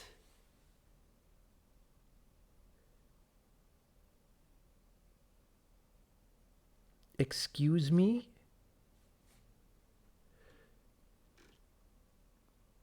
Now, the weird thing is, toward the end, it's the same. 0, counting from the bottom, 0, 1, 0, 0, 0, 0, 0, 1. So 2, 1 has 1. Okay. And then 3, 2 has a 1. Okay, but 4, 4 does not have a... Oh, God. Of course it doesn't, because we don't save that.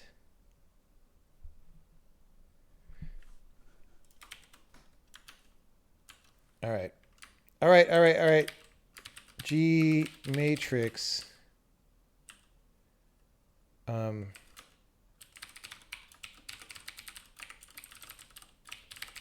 We didn't engage in enough identity politics with that matrix, is what's happening.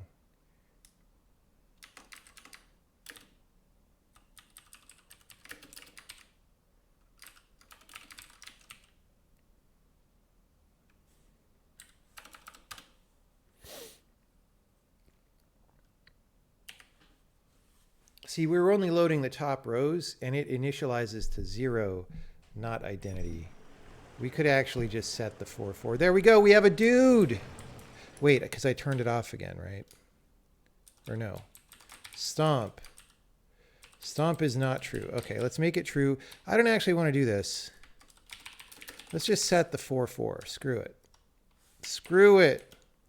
Stomp is true. Let's see if we have a dude yet when we stomp. I give it 50-50. That will have something on the screen that doesn't look exactly right still. Dang it. Wait, oh, did you see that? He flashed for a second.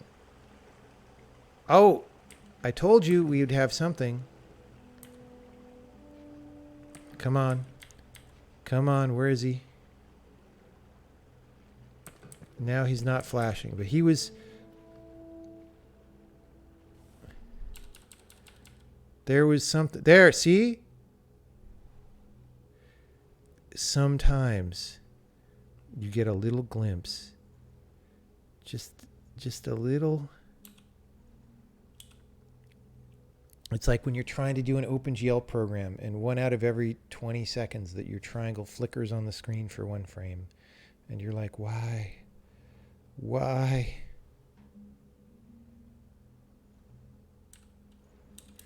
It's like he's being scaled weirdly or something. Isn't he? Like randomly? Like uninitializedly in some way?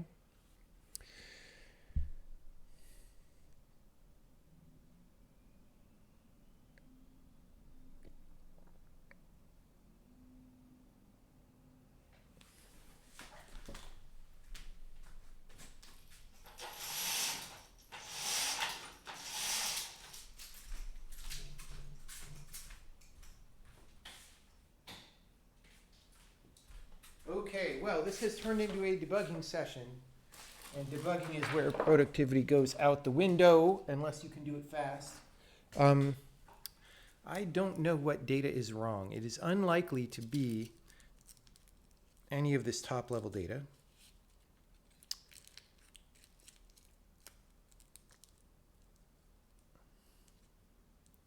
It is quite possible. Okay, my best guess of something that's wrong is like that there's other stuff that happens in the text load that we are now, that need to happen that we are now not doing, right? Like maybe we save before doing some stuff.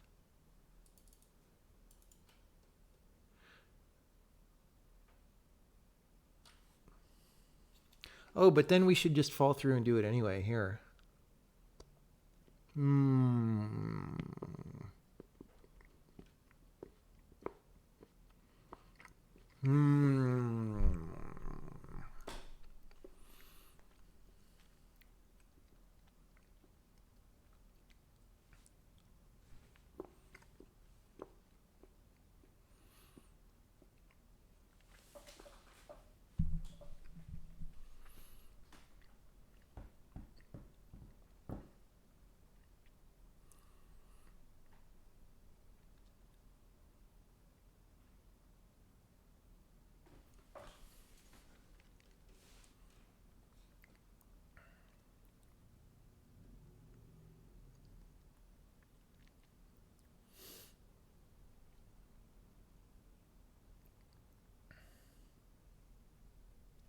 Oh, guys, remember what I said? Okay, this is where we get so deep into what we're doing that we forget. Remember when I said at the beginning of the stream, or maybe last stream, look, when these things are constant, we're just going to blast them across the whole array because the animation player doesn't know how to play back constants. Right? It needs the whole array filled, so we're not going to save that memory in RAM. We're going to save it on disk. Remember, I said all these things. We have video evidence of me saying all these things. Guess what I did not do? Look at this. We just set the translation of sample 0. There's like 76 other samples that are all going to be set to 0, especially for the scale. Guess what? If you're interpolating, you're only going to see the guy for a little bit between sample 0 and 1. That's what we're seeing. That is what we are seeing in the animation. We only get to see the guy when we're between sample 0 and 1.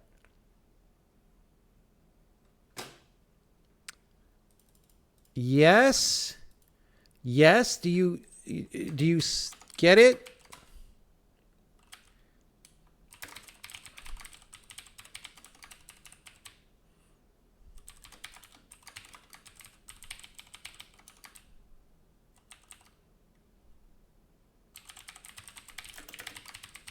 So we need to do this. We need to blast across the galaxy.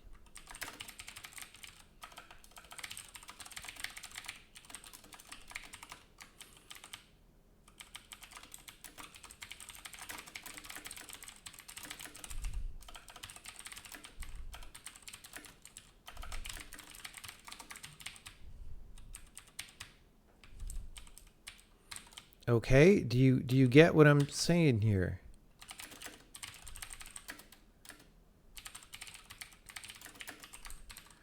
All right. Now,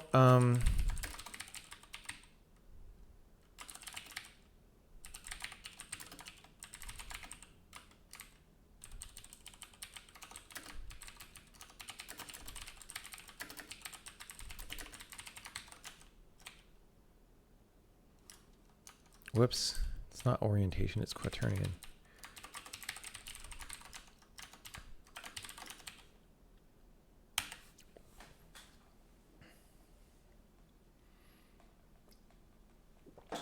Blast would make a good language keyword. You don't know what it would do. It would do blast processing on the Sega Saturn. Hey, look, everybody. We have a dude again. Let's verify that stomp is true. I believe it is. All right, so we're loading the binary data, and we're animating off of the binary data. How good is that? It's pretty good. Now the question is, so we're loading the text data, we're loading the binary data, and then we're supposedly stomping our data with the binary data. There might be little other nuggets of something that we're not quite doing. So the next step is to do the thing where we look for a binary file, and if it exists, we load that inside of the text file. But before we even do that, we need to delete all the anim files because we have some that are old, that are in the previous format with the same version number. It's a disaster. So we need to terminate all anim files with extreme prejudice.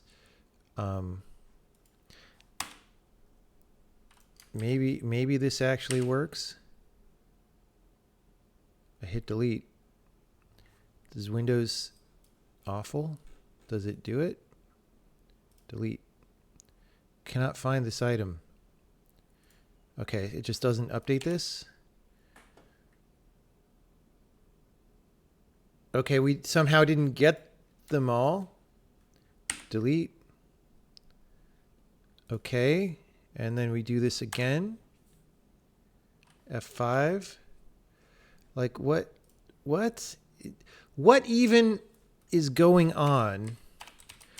Whoops. What do they think they're doing when they work on this operating system? And I use that term loosely. Okay, so I think we got them all. Classic Windows, no. Classic Windows was way better than this. In classic Windows, I could search for files and delete them, and I would get responses that told me that this task had been done. At some point, they broke that.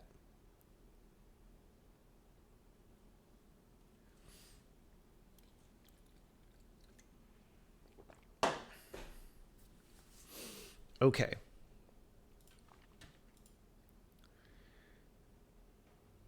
It is unreasonable for me to expect a file browser to show all the files. False. False. Dude, this entire game engine runs off browsing trees of hundreds of thousands of files when you start up and doing it in less than a fraction of a second. Well, a fraction is small. If you think it's that slow to show those files, you have never done it. And you don't know what you're talking about.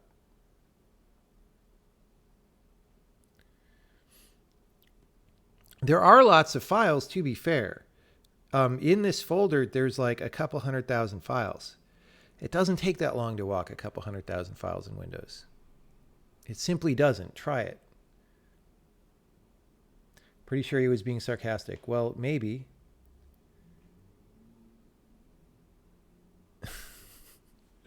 I encounter enough people saying that kind of thing seriously that, like, you know. Okay, my sodi's flat. My sody pop is flat. This is a good time for a couple minute refresher where I get up, I maybe make some more tea. The next step is going to be, like I said, we did this in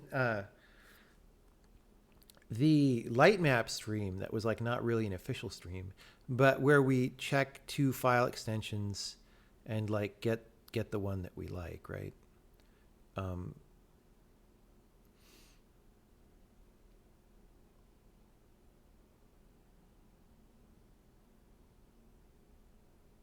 So we will put that in. And maybe we could even start putting that in and just say like, oh, I see the binary version, but we're not even going to use it yet, right? And then we'll switch over to using it and all that stuff. Okay, questions about any of what we just did before we move on? Questions? We'll put a no check in on Stomp here because we don't want to check this in.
No questions. Nobody ever has questions. Nobody cares.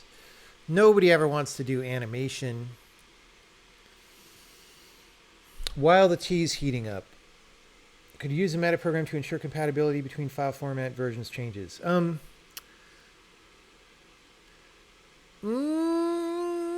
feel like you might have to make some kind of like templated way of doing it, because like analyzing general code that could do anything is not easy. So you would need to conform to some structure to maintain those invariants in some way. I don't know. It's not something that I have thought about. There might be a way to do it. That's good. There might be a way to do it that has good intentions but makes a giant mess. You know what I'm saying?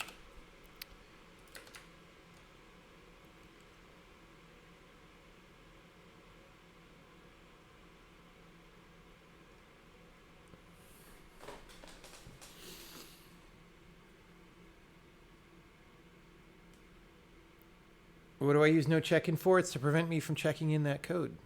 The source control system will reject it. What might be the trade-off for having many small files versus fewer larger ones? That's not really a thing. Like right now, every file is an individual animation that the game plays, and that's controllable by the animator. He can export one animation at a time. Whether he would want to animate big groups or export big groups at a time, I don't know. It seems confusing. You would have to make sure one animation wasn't in multiple files. It's just, you know, I don't think that's a thing that we want to do, especially because the packaging at the end will put all of these animations into one file anyway. So having an intermediate storage with multiple, it just doesn't sound right. Let me get that tea water.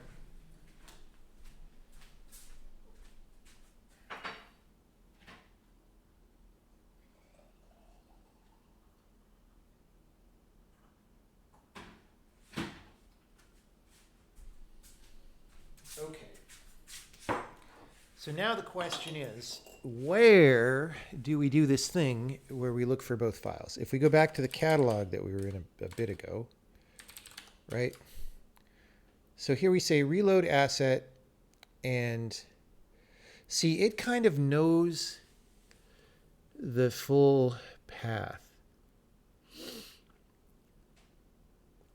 This is a little bit of a weird case.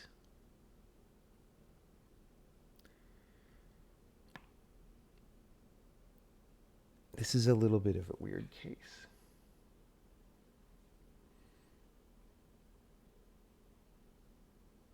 Like, I'm going to do this in kind of an ad hoc way that I don't love, but it's fine because in the long term, we're not going to be doing this here anyway, right? In the long term, these text files are donezo. Donezo. Donezo. Okay. Here's what we're going to do. We're going to say without is path strip extension anim.fullPath, and we're going to say binary is tprint whatever dot anim without. All right, so we're taking off the extension and we're putting dot anim on, and we're going to say get mod time and size, right? Whatever. What did we call it? Mod time and file mod time and size. Yeah. So mod time size success is file mod time and size of binary. If success, let's call it binary exists. If binary exists, we get the mod time of the, say binary mod time, binary size. Text mod time, text size, text exists is file mod time and size anim.fullPath, which is always going to be the text version right now, which again, I don't love.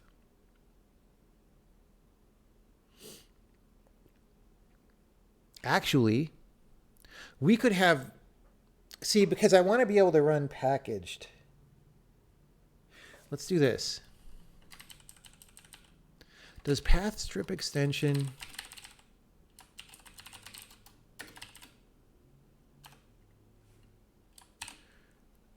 does it also return the extension? It doesn't look like it, but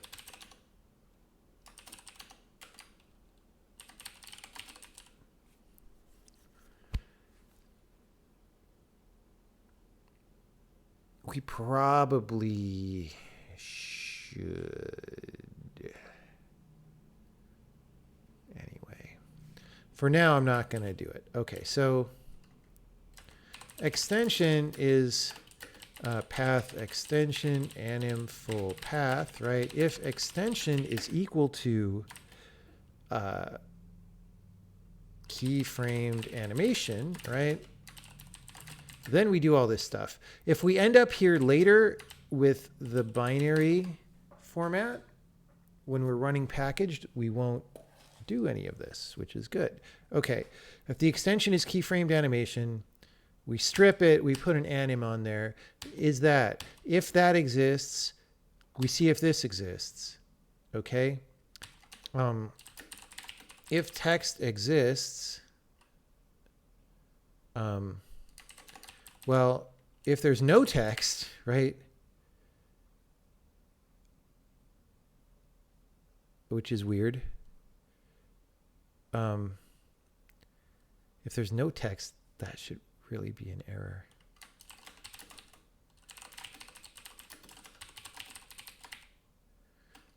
I don't know if we ever search for it.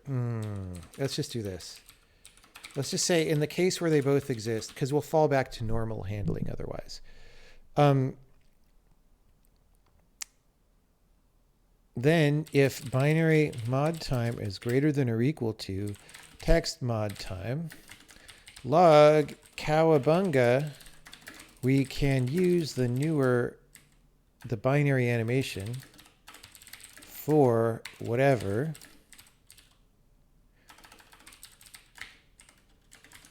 Okay.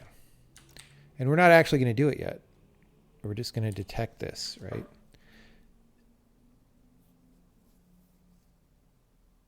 Dang. Animation names was not able to find. How did I break all these things? What is happening? What did I do? I didn't do anything. It's not my fault.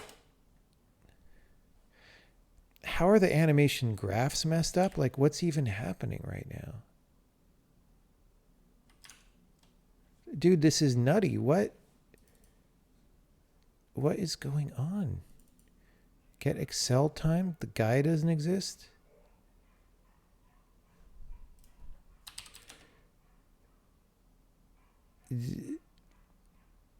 Are we like totally trashing the universe? Did we get a cowabunga? I don't even see a cowabunga.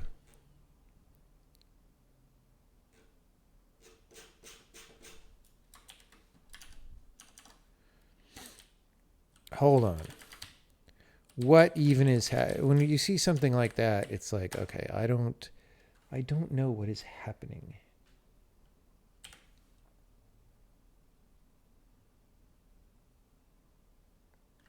Okay, we're still dying.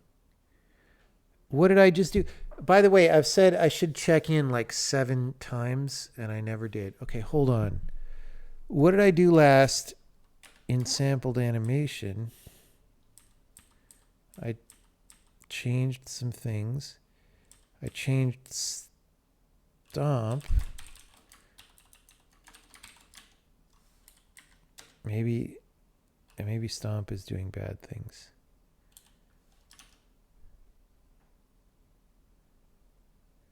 No, like what? What?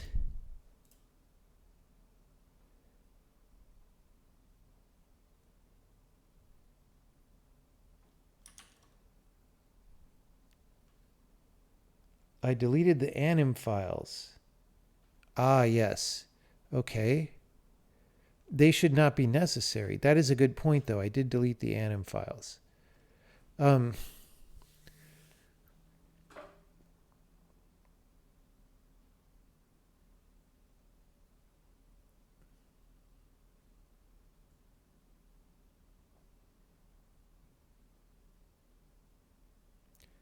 have no idea what that has to do with these other catalogs not being able to. Oh, did we accidentally delete like other files? Like, did Windows delete a bunch of crap that has nothing to do with anything? I bet that's what happened. Let's see. We'll also pull down whatever other changes. That's got to be the explanation. All right. Well, people have been editing the game as well.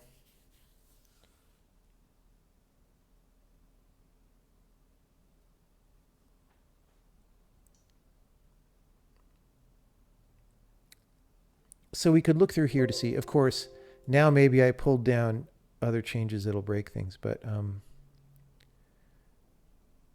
see, restored. So somehow we deleted. Oh, it showed me anim star for some reason. Maybe when you say .anim. See, I deleted all the animation graphs because they start with the word anim, guys. That is literally what happened.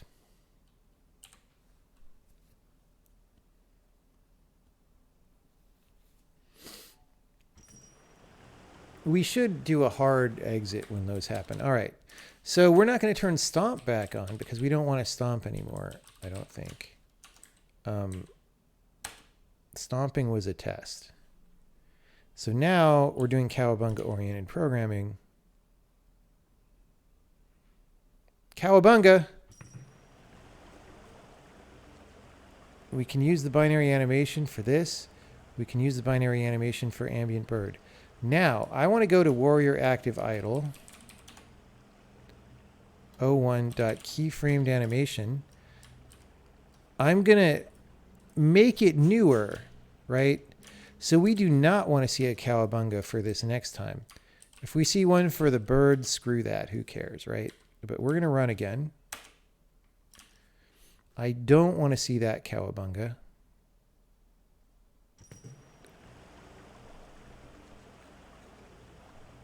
Okay, we got one for the bird. We did not get one for the dude.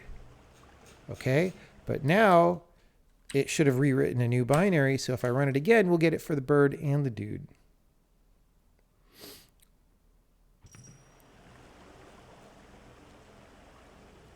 Yeah, there's the dude, there's the bird. We got to cut down on these errors though, man. And that one, the dude was here. The dude is not there. The dude abides. Okay. So cowabunga-oriented programming has succeeded for us. Now,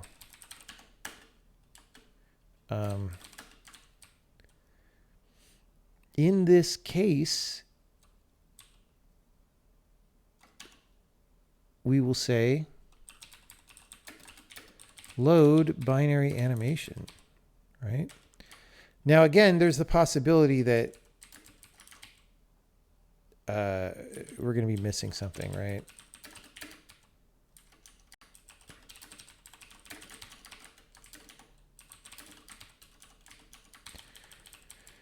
And this is going to be Anim. And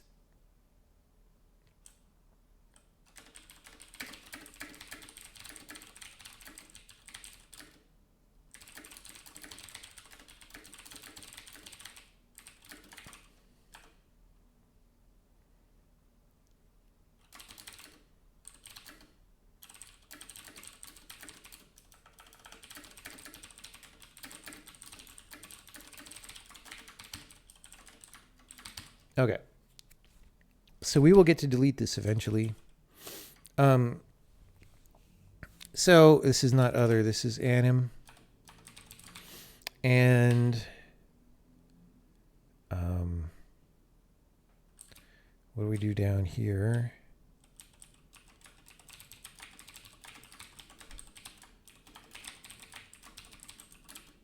Failure to load binary animation file, whatever, binary. Return false. This is return true, except we don't do these. I'm getting hungry again. Gosh. Binary file name.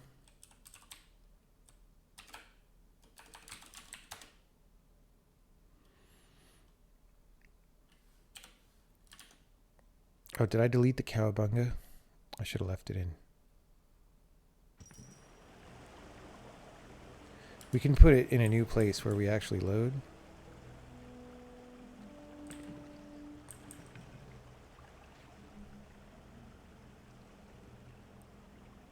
Okay, see, he's animating too fast. It's because we didn't set the duration.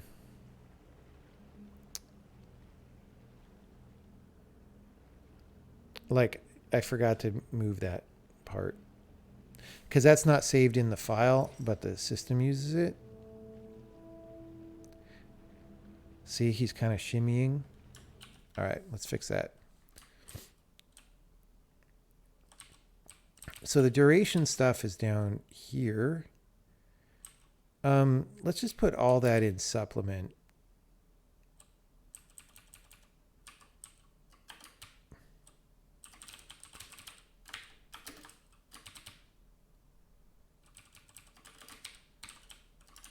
Does that compile? Yeah. Okay.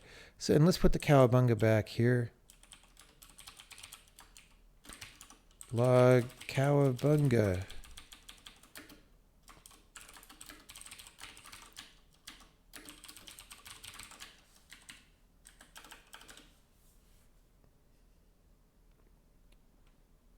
we plan to use the witness engine for another project? We were going to, oh boy, well, I got to pour the tea. I'll tell you that. We were going to, and we were trying to, but it was way too many projects. Even what we're doing right now is too many projects. So Probably the witness engine as such will not be used. The parts of it that live on by moving into this will be used, you know. Check it out, brah.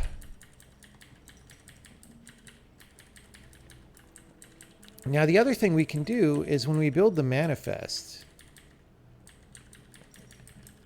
we can actually make sure all those animations are loaded so that we have the binary files, right? And then we can do the packaging. Okay, I wasn't quite planning on doing this in this stream, but we could totally do this now and then check it all in, right? So, like, I think we're probably okay. Like, there's a chance that I messed up the footstep matching, but we can diagnose that. Look at all the cowabungas, though. It's so good to have cowabungas in life. It's almost as good to have chocolate hearts that the cafe babe brought you.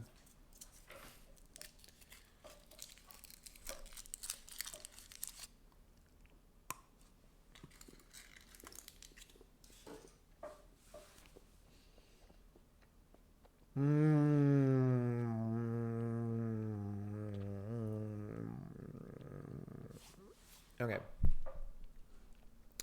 Get rid of the cowabunga now. Actually, let's go back here for a second. We have some no check-ins still. Okay, all this stuff.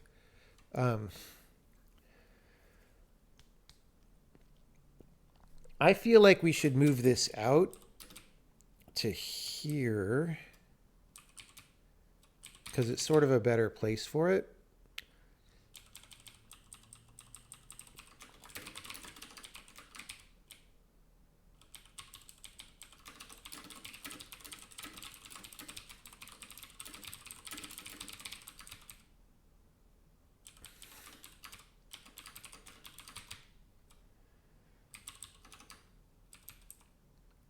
Okay.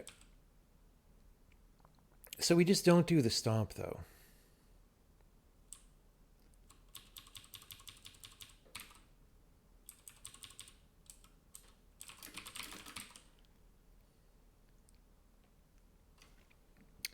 Okay.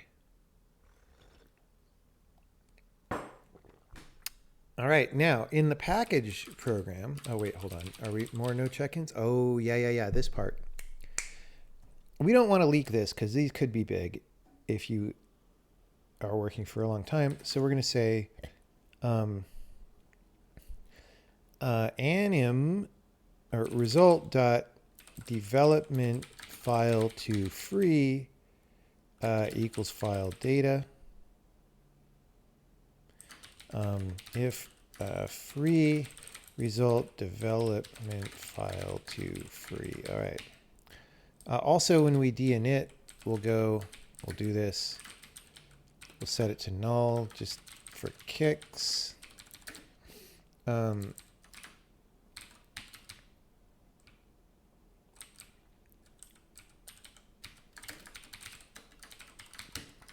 Cool. Oh, it's a string.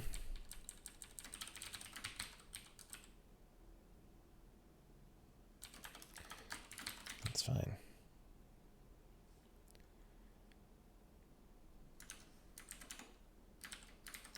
This is called Anim here. File name.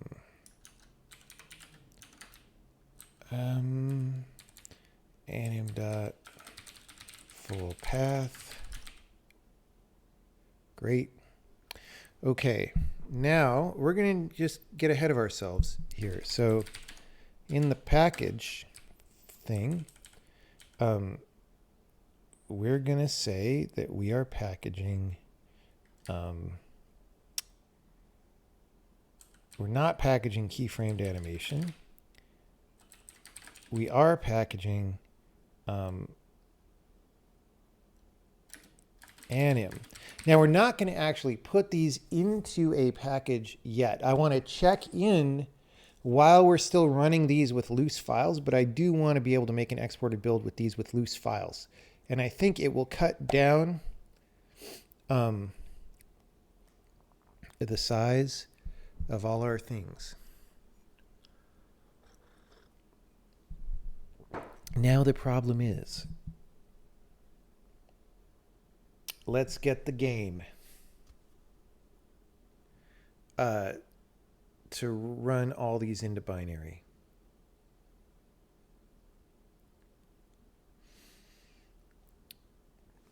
The question is, how do we do that? I could just search through the file tree and find every single... Yeah, like a thing that we could do later is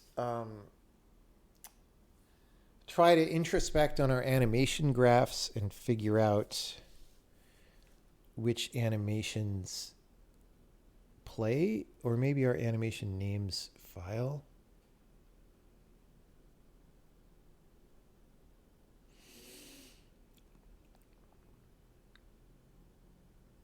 For now, we're going to be super lazy and just put in all the animations in the game. So we're going to go to our manifest. We're going to say at the end here,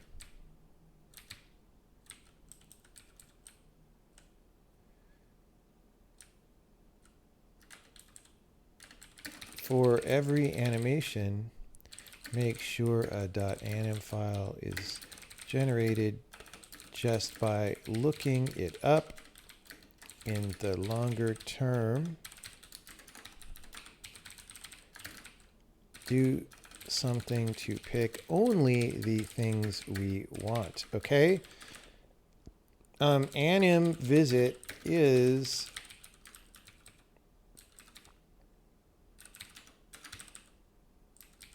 I always forget. Info is a file, visit info, and what do we want to return? Just the files. String, pointer to that, right? And we'll do something, and we'll go visit files, data, art, maybe? Let's just like sampled animation. Where do those live? Because if we can skip some of the assets, it'll just make it faster. Oh, keyframed animation.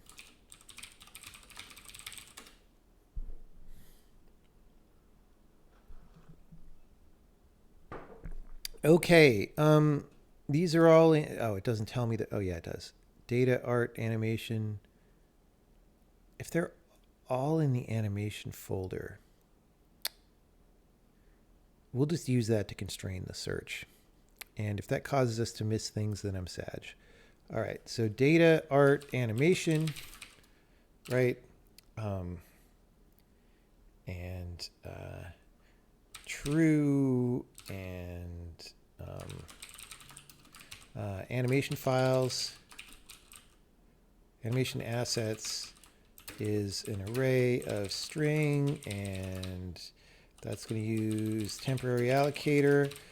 And we do this in animation assets and anim visit. All right, anim visit is going to go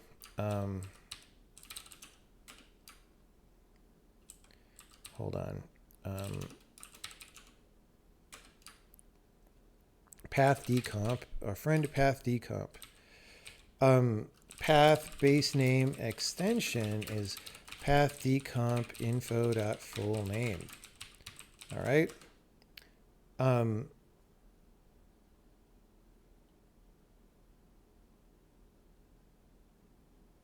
If extension is equal to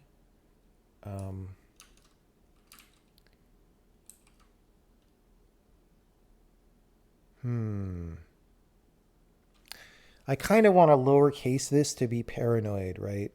Actually, no, because we reject file names if they have case problems. So keyframed animation, Array add results base name. All right. Actually, we don't even need to do this.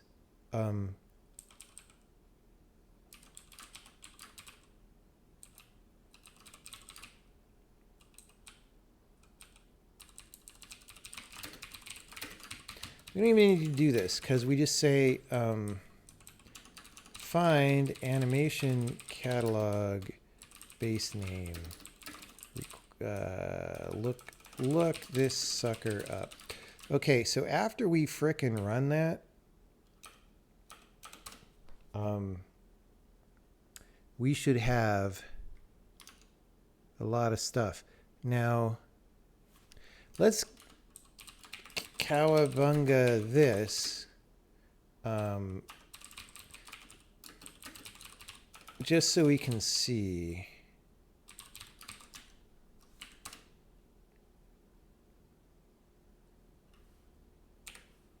And we're going to do the whole manifest package process again, right?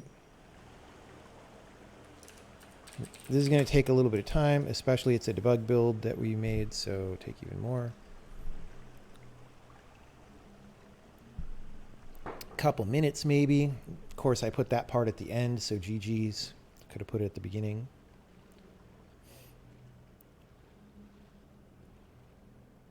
Da! What did I do?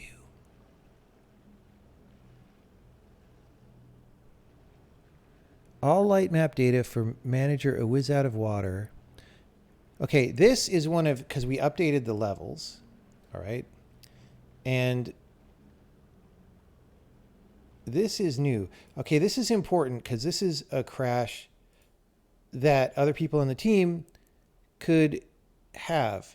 I should have returned from here, and I didn't. This should just be a return false because we don't have an entity. Okay. That has nothing to do with... well, okay, actually, it is vaguely related to the work we're doing now. Good thing I ran the whole manifest process. In that it's a different instance of packaging together more files into fewer files, but it's like a different one that has to do with lighting. We did that on a different stream the other day. And, you know, we haven't tested all the error cases. That's not really an error case. It's just old. So what happens, let's make sure when we return false from load all light map data,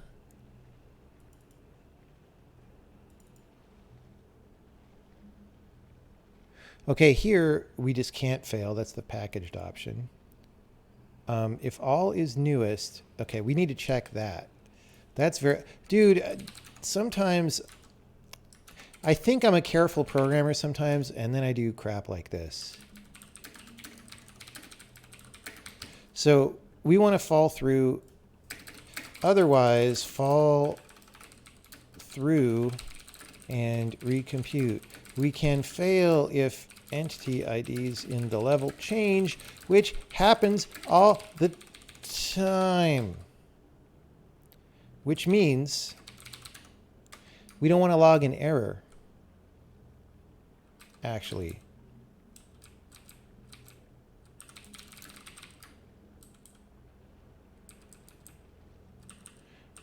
There are cases here that are in an error.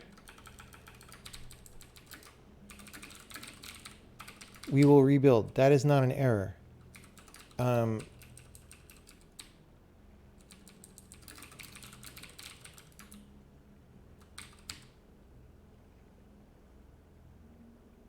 We probably should invalidate that more with like a global stamp or something. Global tramp stamp. Look at all these cowabungas. We are having a good time today. We're going to have 2,700 cowabungas.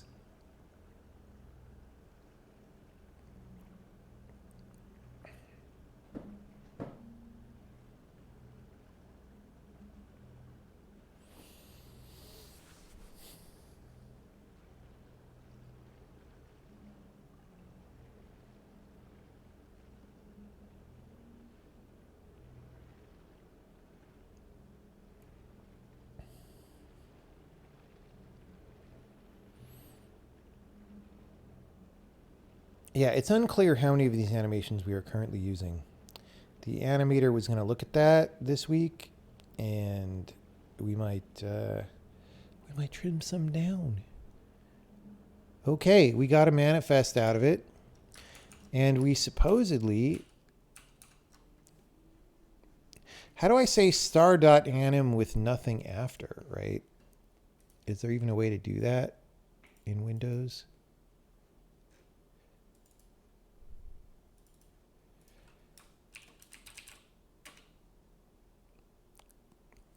$2,660 items we just done converted.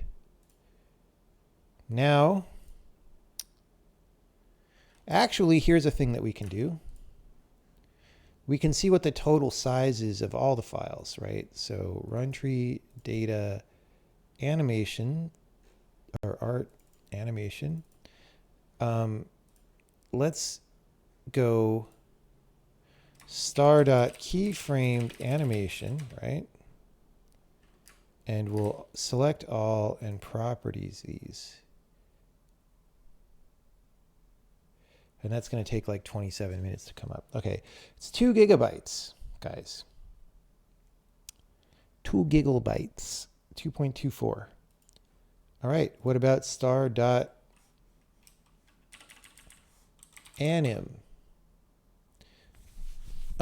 Is this really only .anim files? I don't remember where the other ones were. All right. 2663. 800 megabytes. So it's like 1/3 the size. And we haven't even done animation compression yet. So GG's. All right. Now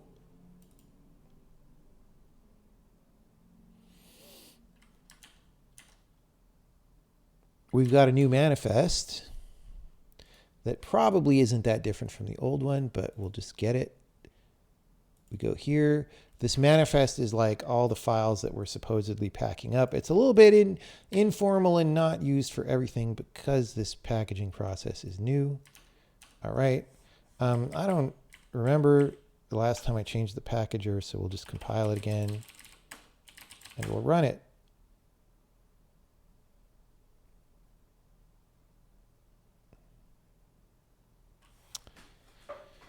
It is much faster now that we got the number of files down, and it'll be even faster once we put these binary files into a package, but I don't want to do that yet. Oh, maybe we'll do it I want to check in before I do that, and then we'll do that. Boom. Okay. So we have 7,000 files and packages. We have 10,000 loose. Of those 10,000 loose, 2,600 are in anims. So that's a quarter of them. And since those are a mere 800 megs instead of 2 gigs, we could actually pack them together, and that's probably okay for development.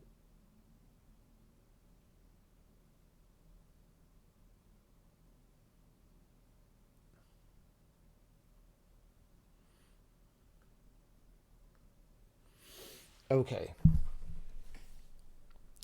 And we can go look here. Okay, see, this was, I think, was it 11.2 last time we looked? It's down to 9.5. We're under 10, guys. Our Weisman score, I should have been keeping a Weisman score about distribution size. So we're at 9.57. This one is 14. So we are at 9.5 out of 14. Don't you wish the Call of Duty developers did this? Okay. Well, actually, they do. They just don't do it as well as they should. That is great. I think I'm going to check all this stuff in. Well, actually, did I change? Oh, I did, because we added some string builder stuff. Add some minor stuff to string builder. What did I do in simple package? Oh yeah, I added that reserved. Boom. Oh, changelog is out. People have been working on the compiler. Oh my gosh.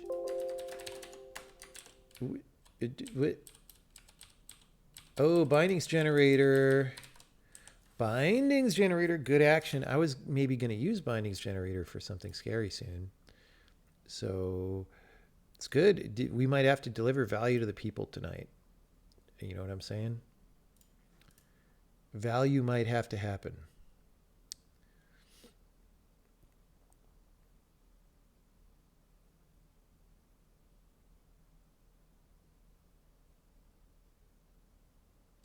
Anyway, so we go to the game and we say a bunch of stuff about binary animation format and packaging that. Boom, boom, boom, boom.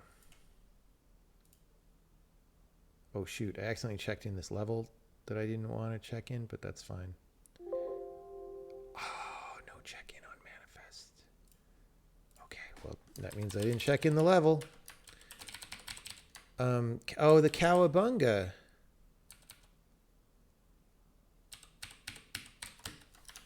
All right. That's good.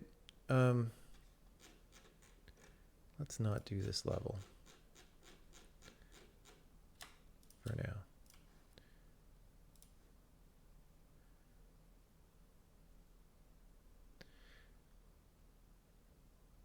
I don't know why it modified these files.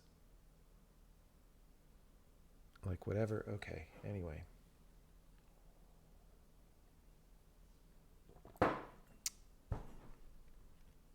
Very good. Not very good. I don't know why we modified all these files, but okay. Those code changes are checked in. They are safe. Now,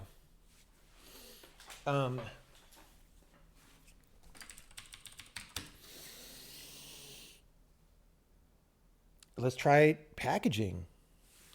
Okay, when we build a package, first let's do that. Let's go to here and we'll say we have a new package. Package animation data, we called it in the other program. And package animation data. Animation data. And actually, let's copy this one. Package animation data. Now,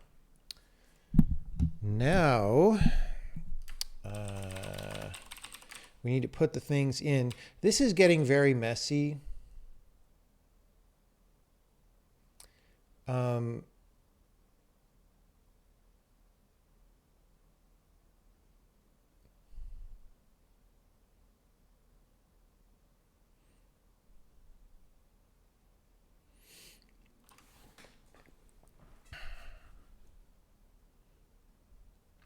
We could factor this into put file into package for now, except, yeah. Let's do that for a second. And then, so that other animation package is just for this stuff. And maybe we should just all put it into the same package optimistically.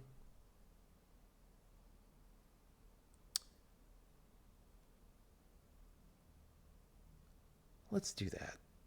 And if we want to break it out later, okay. If we want to break it out later, we can.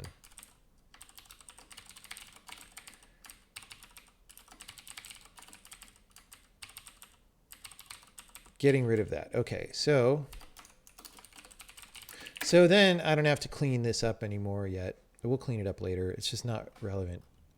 Anim. So if we see any of these things, we put it into package animation. All right. I'm going to rebuild this. Now, here we had Anim was in second place for number of files, and our files kept loose are 10,000, and we now want a much better result than that. Uh-oh, did I keep the folder open? No, I guess not.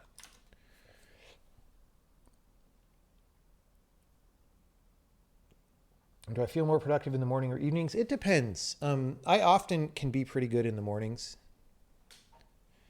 So lately I've been getting up and streaming. There we go. Files kept loose 7,459. A week ago at this time, approximately, we had files kept loose 270,000. So 40x. We have improved it by 40x approximately. We also got the size down. Okay. It's not even in this top list. In fact, it's not in the list. There's no loose anim files. We had 2663. Now, I kind of don't understand why we had 27 something and now we only have 2663. That scares me a little bit, except maybe we had duplicate file names. That's the only thing I can guess. I don't know, man. Anyway, if it's a problem, we'll figure it out. I just don't want to look into it yet because, like I said, the animator was maybe going to go call a bunch of animation files and review that anyway. So this is great. Maybe the size went down. I don't know how Windows counts size there. Let's just check. I doubt it went down by much. It was 9.5 something. Yeah. Okay. So there we go. And, well, we don't load this yet if we're packaged. So let's go to the program. So animation data is not a thing. All right. So who used that?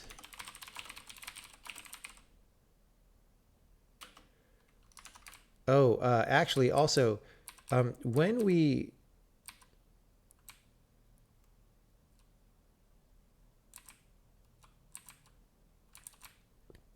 init stuff. Okay, so here we mount the animation package, which is just a way to say like, hey, it's active. We do stuff to the catalogs somewhere. Animation catalog. Okay. So here we add it to the hot loader stuff, but we only want to do that if we're not hot loading, right? Here we say, sorry, we'll just bind to package animation catalog. That way it'll only get files out of that package. Now somewhere we referred to animation data catalog. Yeah. Or yeah, package. And that was there where we say load bind. This is a little weird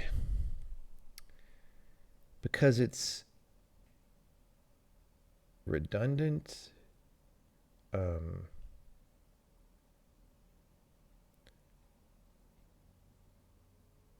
It's fine. We could pass the package.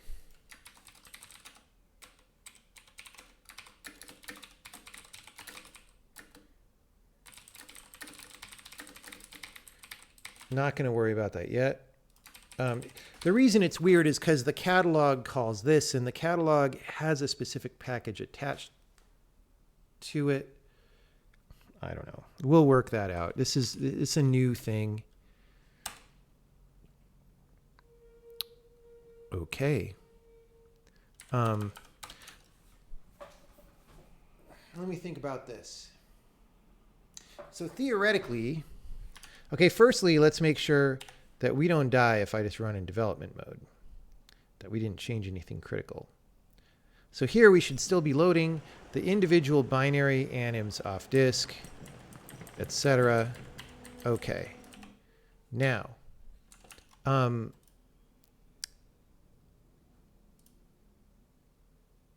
we'll copy that binary, whoops, to the export.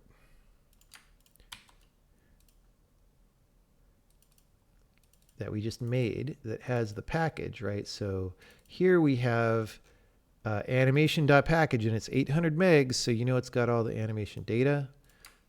And now we're going to paste in this debug executable. It's very pasty. And we're going to run and we're going to see if we have animations. We might not. 50-50 odds. We do not have, oh no, we don't have animations. Okay. I goofed. Oh, because, okay, there, yeah.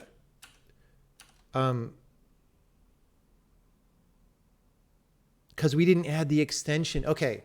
When we bind a package to a catalog, we do this. Okay.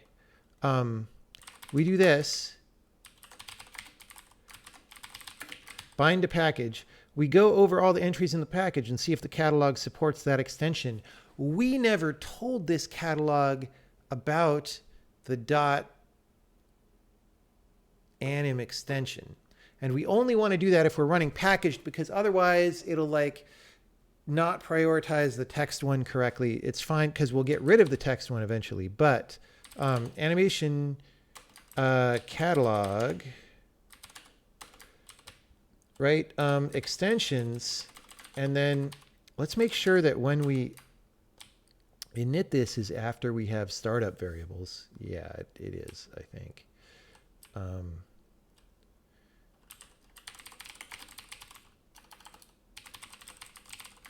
So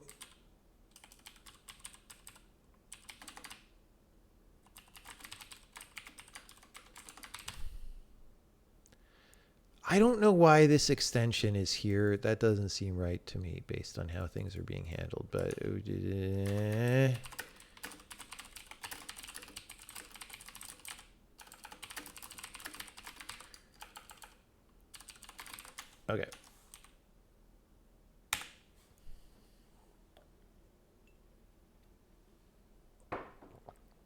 When I was looking for animation stuff, I was looking in modules. I don't even remember what that was. Hey, look. Wait. That's development mode. Okay, hold on. Hold on. I knew it was too good to be true. Let's get our binary back. 5:40 p.m. This one is 5:37 p.m. We are now updating it to 5:40 p.m. We are running it 50-50. 60% of the time, it works every time.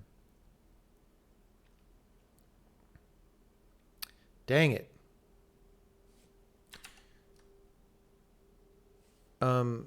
It's weird that we don't see anything. Unable to load animation file. Data art animation overworld queen animation. Okay, so we could actually look in the manifest and see if that's there, right? Either it is or it isn't, and that tells us some stuff about where the bug is. Not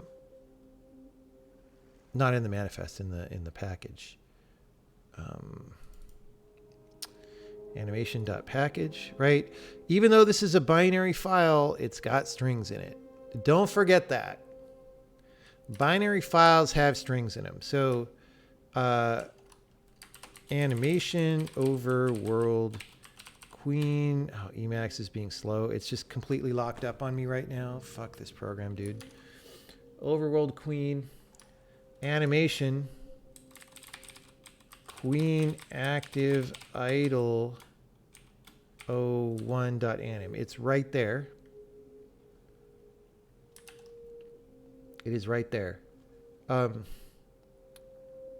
So unable to load animation file. That sounds like a text file thing.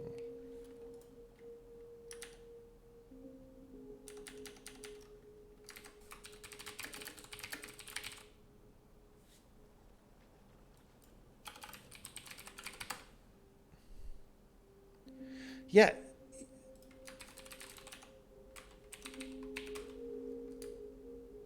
This is a text file loading, so we went to the wrong place here.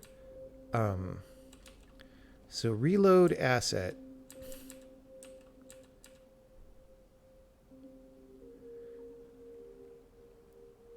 Oh. Yeah, we never load any kind of binary.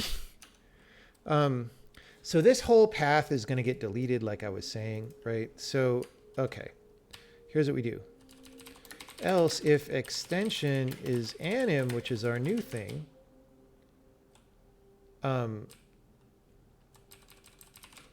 we are running packaged, just load it. All right.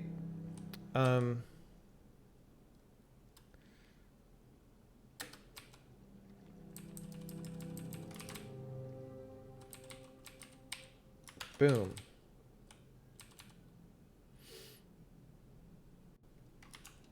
And this looks like messy and a lot of stuff, but all of this is going to go away. So I'm not sweating it. Binary.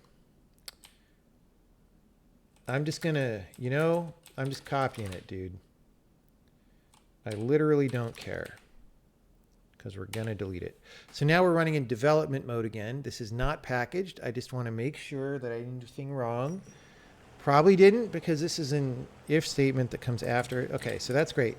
Now the question is, can we get that happening in the playtest mode? Here we go, 5:44 p.m.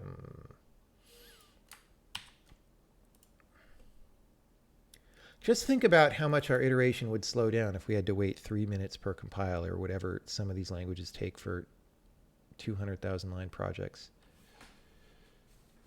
Be terrible. Hey, we got a lady.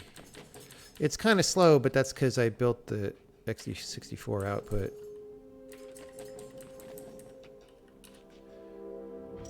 We can do a release build as well. Look at that. We're running packaged, everybody, with the animations. Check it out. Snakebird. Elements of game design.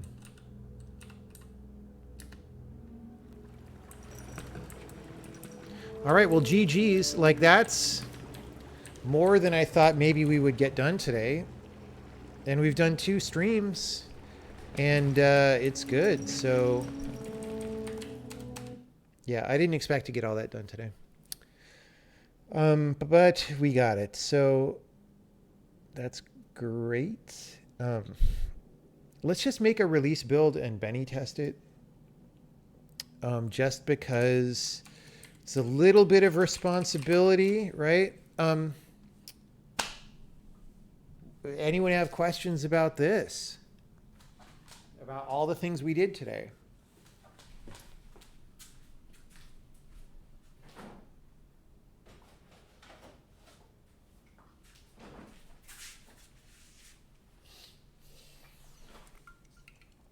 Celebration tea. I've had so much tea today.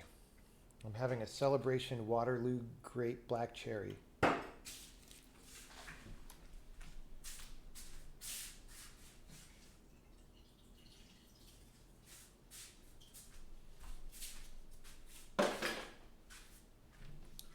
So I think that the next step, I don't know if I'm going to do this tonight. We'll see. I'll take a break for a bit.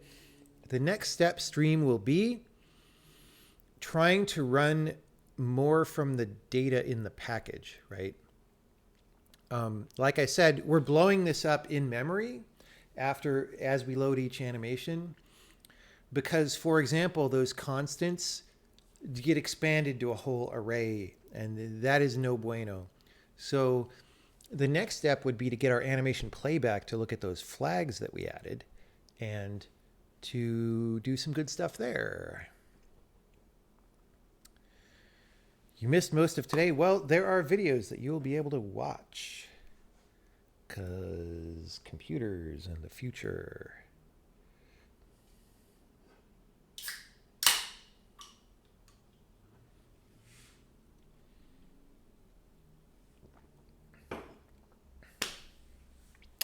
Questions, though. We're not going to do the soundtrack to the test because we don't want to get striked on our channel. Sad. Sad. Sad. So this test is running in development mode. This is not with that package we just built, but my main priority is to make sure that I didn't somehow disrupt development for the rest of the team, right? If we can run this to the end and nothing bad happens, then maybe I didn't disrupt development for the rest of the team. It's always dicey when you're making changes this big, right? But yeah, I feel great. Dude, when I use this programming language, it's so easy to do stuff. I mean, not to, advertise, but like, I like it so much more than C++. Oh my God. Oh my God.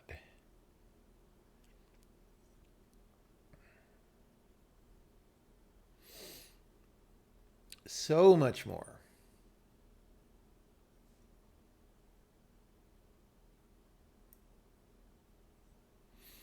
So there's no questions. Nobody cares about all the great animation stuff we did today.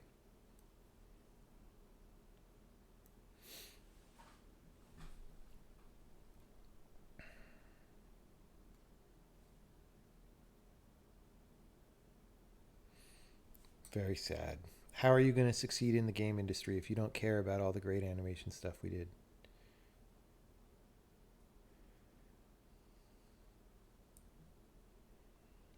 Truly, your biggest slowdown with development is waiting for builds. Yeah, well, somebody should send a message to the people who wrote whatever compiler you're using that your computer is a frickin' supercomputer that's astonishingly fast. Just send them that note, please, because they don't seem to understand this factorio.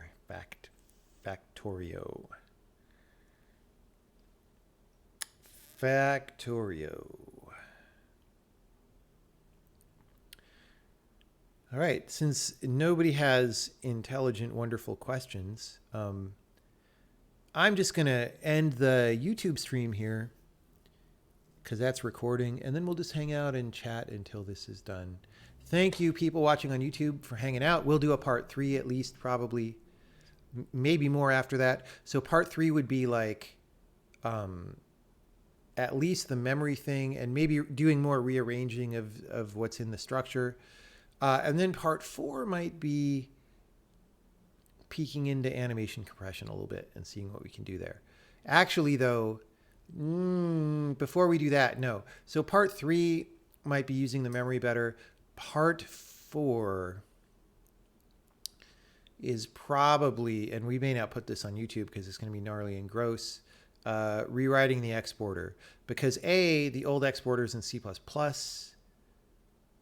sad, and B, it exports text files, and we want to change it over to export these. And honestly, I would rather have it in this programming language because I enjoy it so much more. Now, last time I did this, I actually did it on stream, and I was starting to do bindings for Maya, and it was super gross. But Raphael's been doing a lot of work on the bindings generator, and it would be a good test of it to see if we can do Maya bindings. Maybe we can't, in which case I would maybe hand that off to him and say, can we figure this out? And then continue with the C++ version and make it do binary, which is a little bit annoying, but not that bad. I just don't. So firstly, I don't want to work in C++ anymore. Secondly,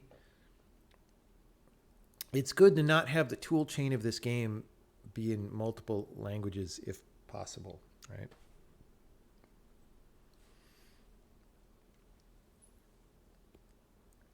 Okay. Thank you, everybody, for coming by, YouTube people, and stay tuned for part 3.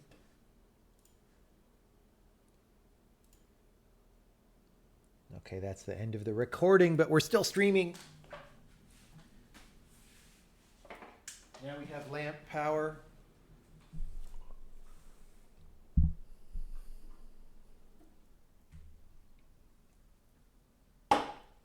See, people who come to the stream get extra bonus. By the way, for anyone who missed we did a part 1 of this morning, and the VOD is here on Twitch, but also I just put it straight on YouTube right there. So how is it only 2 hours? I guess with all the futzing around and stuff, it was only 2 hours. But did we actually go? So it starts. This was from it. I don't know if we switched the game. Just kick off into doing a little bit better animation stuff. And yeah, our data footprint is gonna go. That would actually be like a good. I want to make sure this file isn't short. For today, even if we're not working that hard, is like, look, the engine is generating these, it's using them, and we package them up, and we see that our footprint went way down. That'll be good. Okay. And then, of course, that's about what we did, except also we used the package, which I didn't say there. We can always do more to make it smaller. Yep. All right, so that was the whole stream. Anyway, that's up on YouTube. If you wanted to know what the deal was with what we're doing today.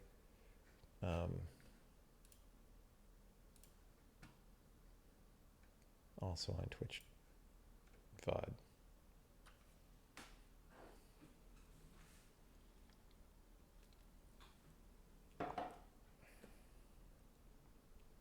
And we made it through the tests as well. So GG's. I think maybe I get to take a break now.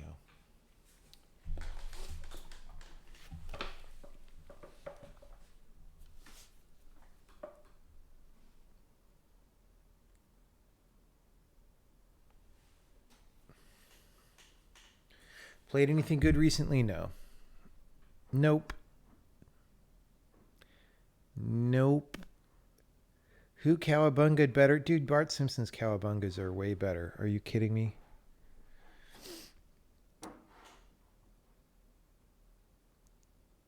Sorry, the voice acting in Teenage Mutant Ninja Turtle type cartoons is like, it just sounds to me like they're for dumb people, right? Like, I realize they're for kids, but kids are not dumb. So I don't understand. But okay, you know.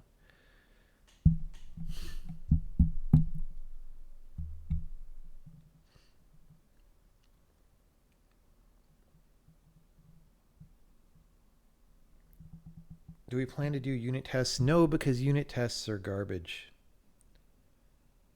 I mean, that's an overstatement. They're not garbage, but I wish people would stop talking about unit testing because it's a waste of your time mostly.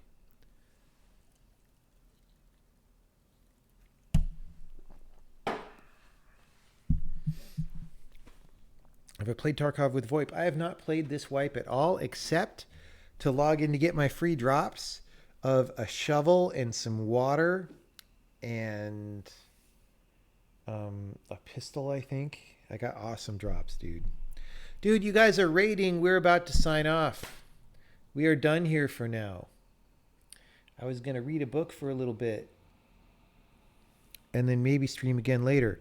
But I hope you had a good stream. Okay, here, I'll do my best. What book? I'm in the middle of reading this Neil Stephenson book, Fall. I'm on page 200. It's about how the internet is trash, which I have a hard time disagreeing with. What year was this published? It's pretty recent, but not super recent. It doesn't have the date on the inside.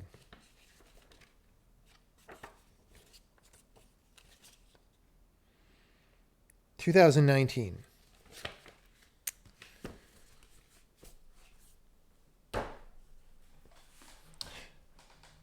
Let's figure out what is the best place to send the people on twitch.tv.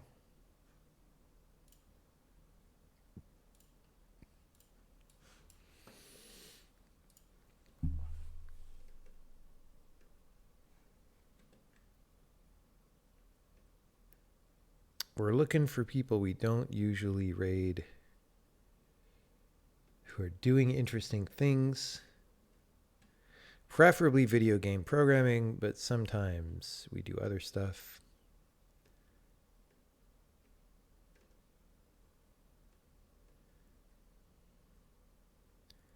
Game Dev Wednesday.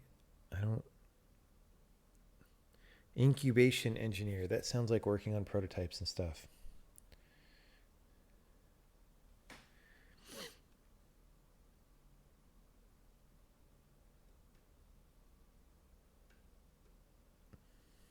Pico 8 turn-based tactical game development with pronouns in parentheses. I mean, okay, anyone who puts their editor in the stream title, that's a very bad sign. That is a very bad sign quality-wise. But it's a Pico 8 turn-based tactical game, so we might have to do it. This is our top possibility. Right?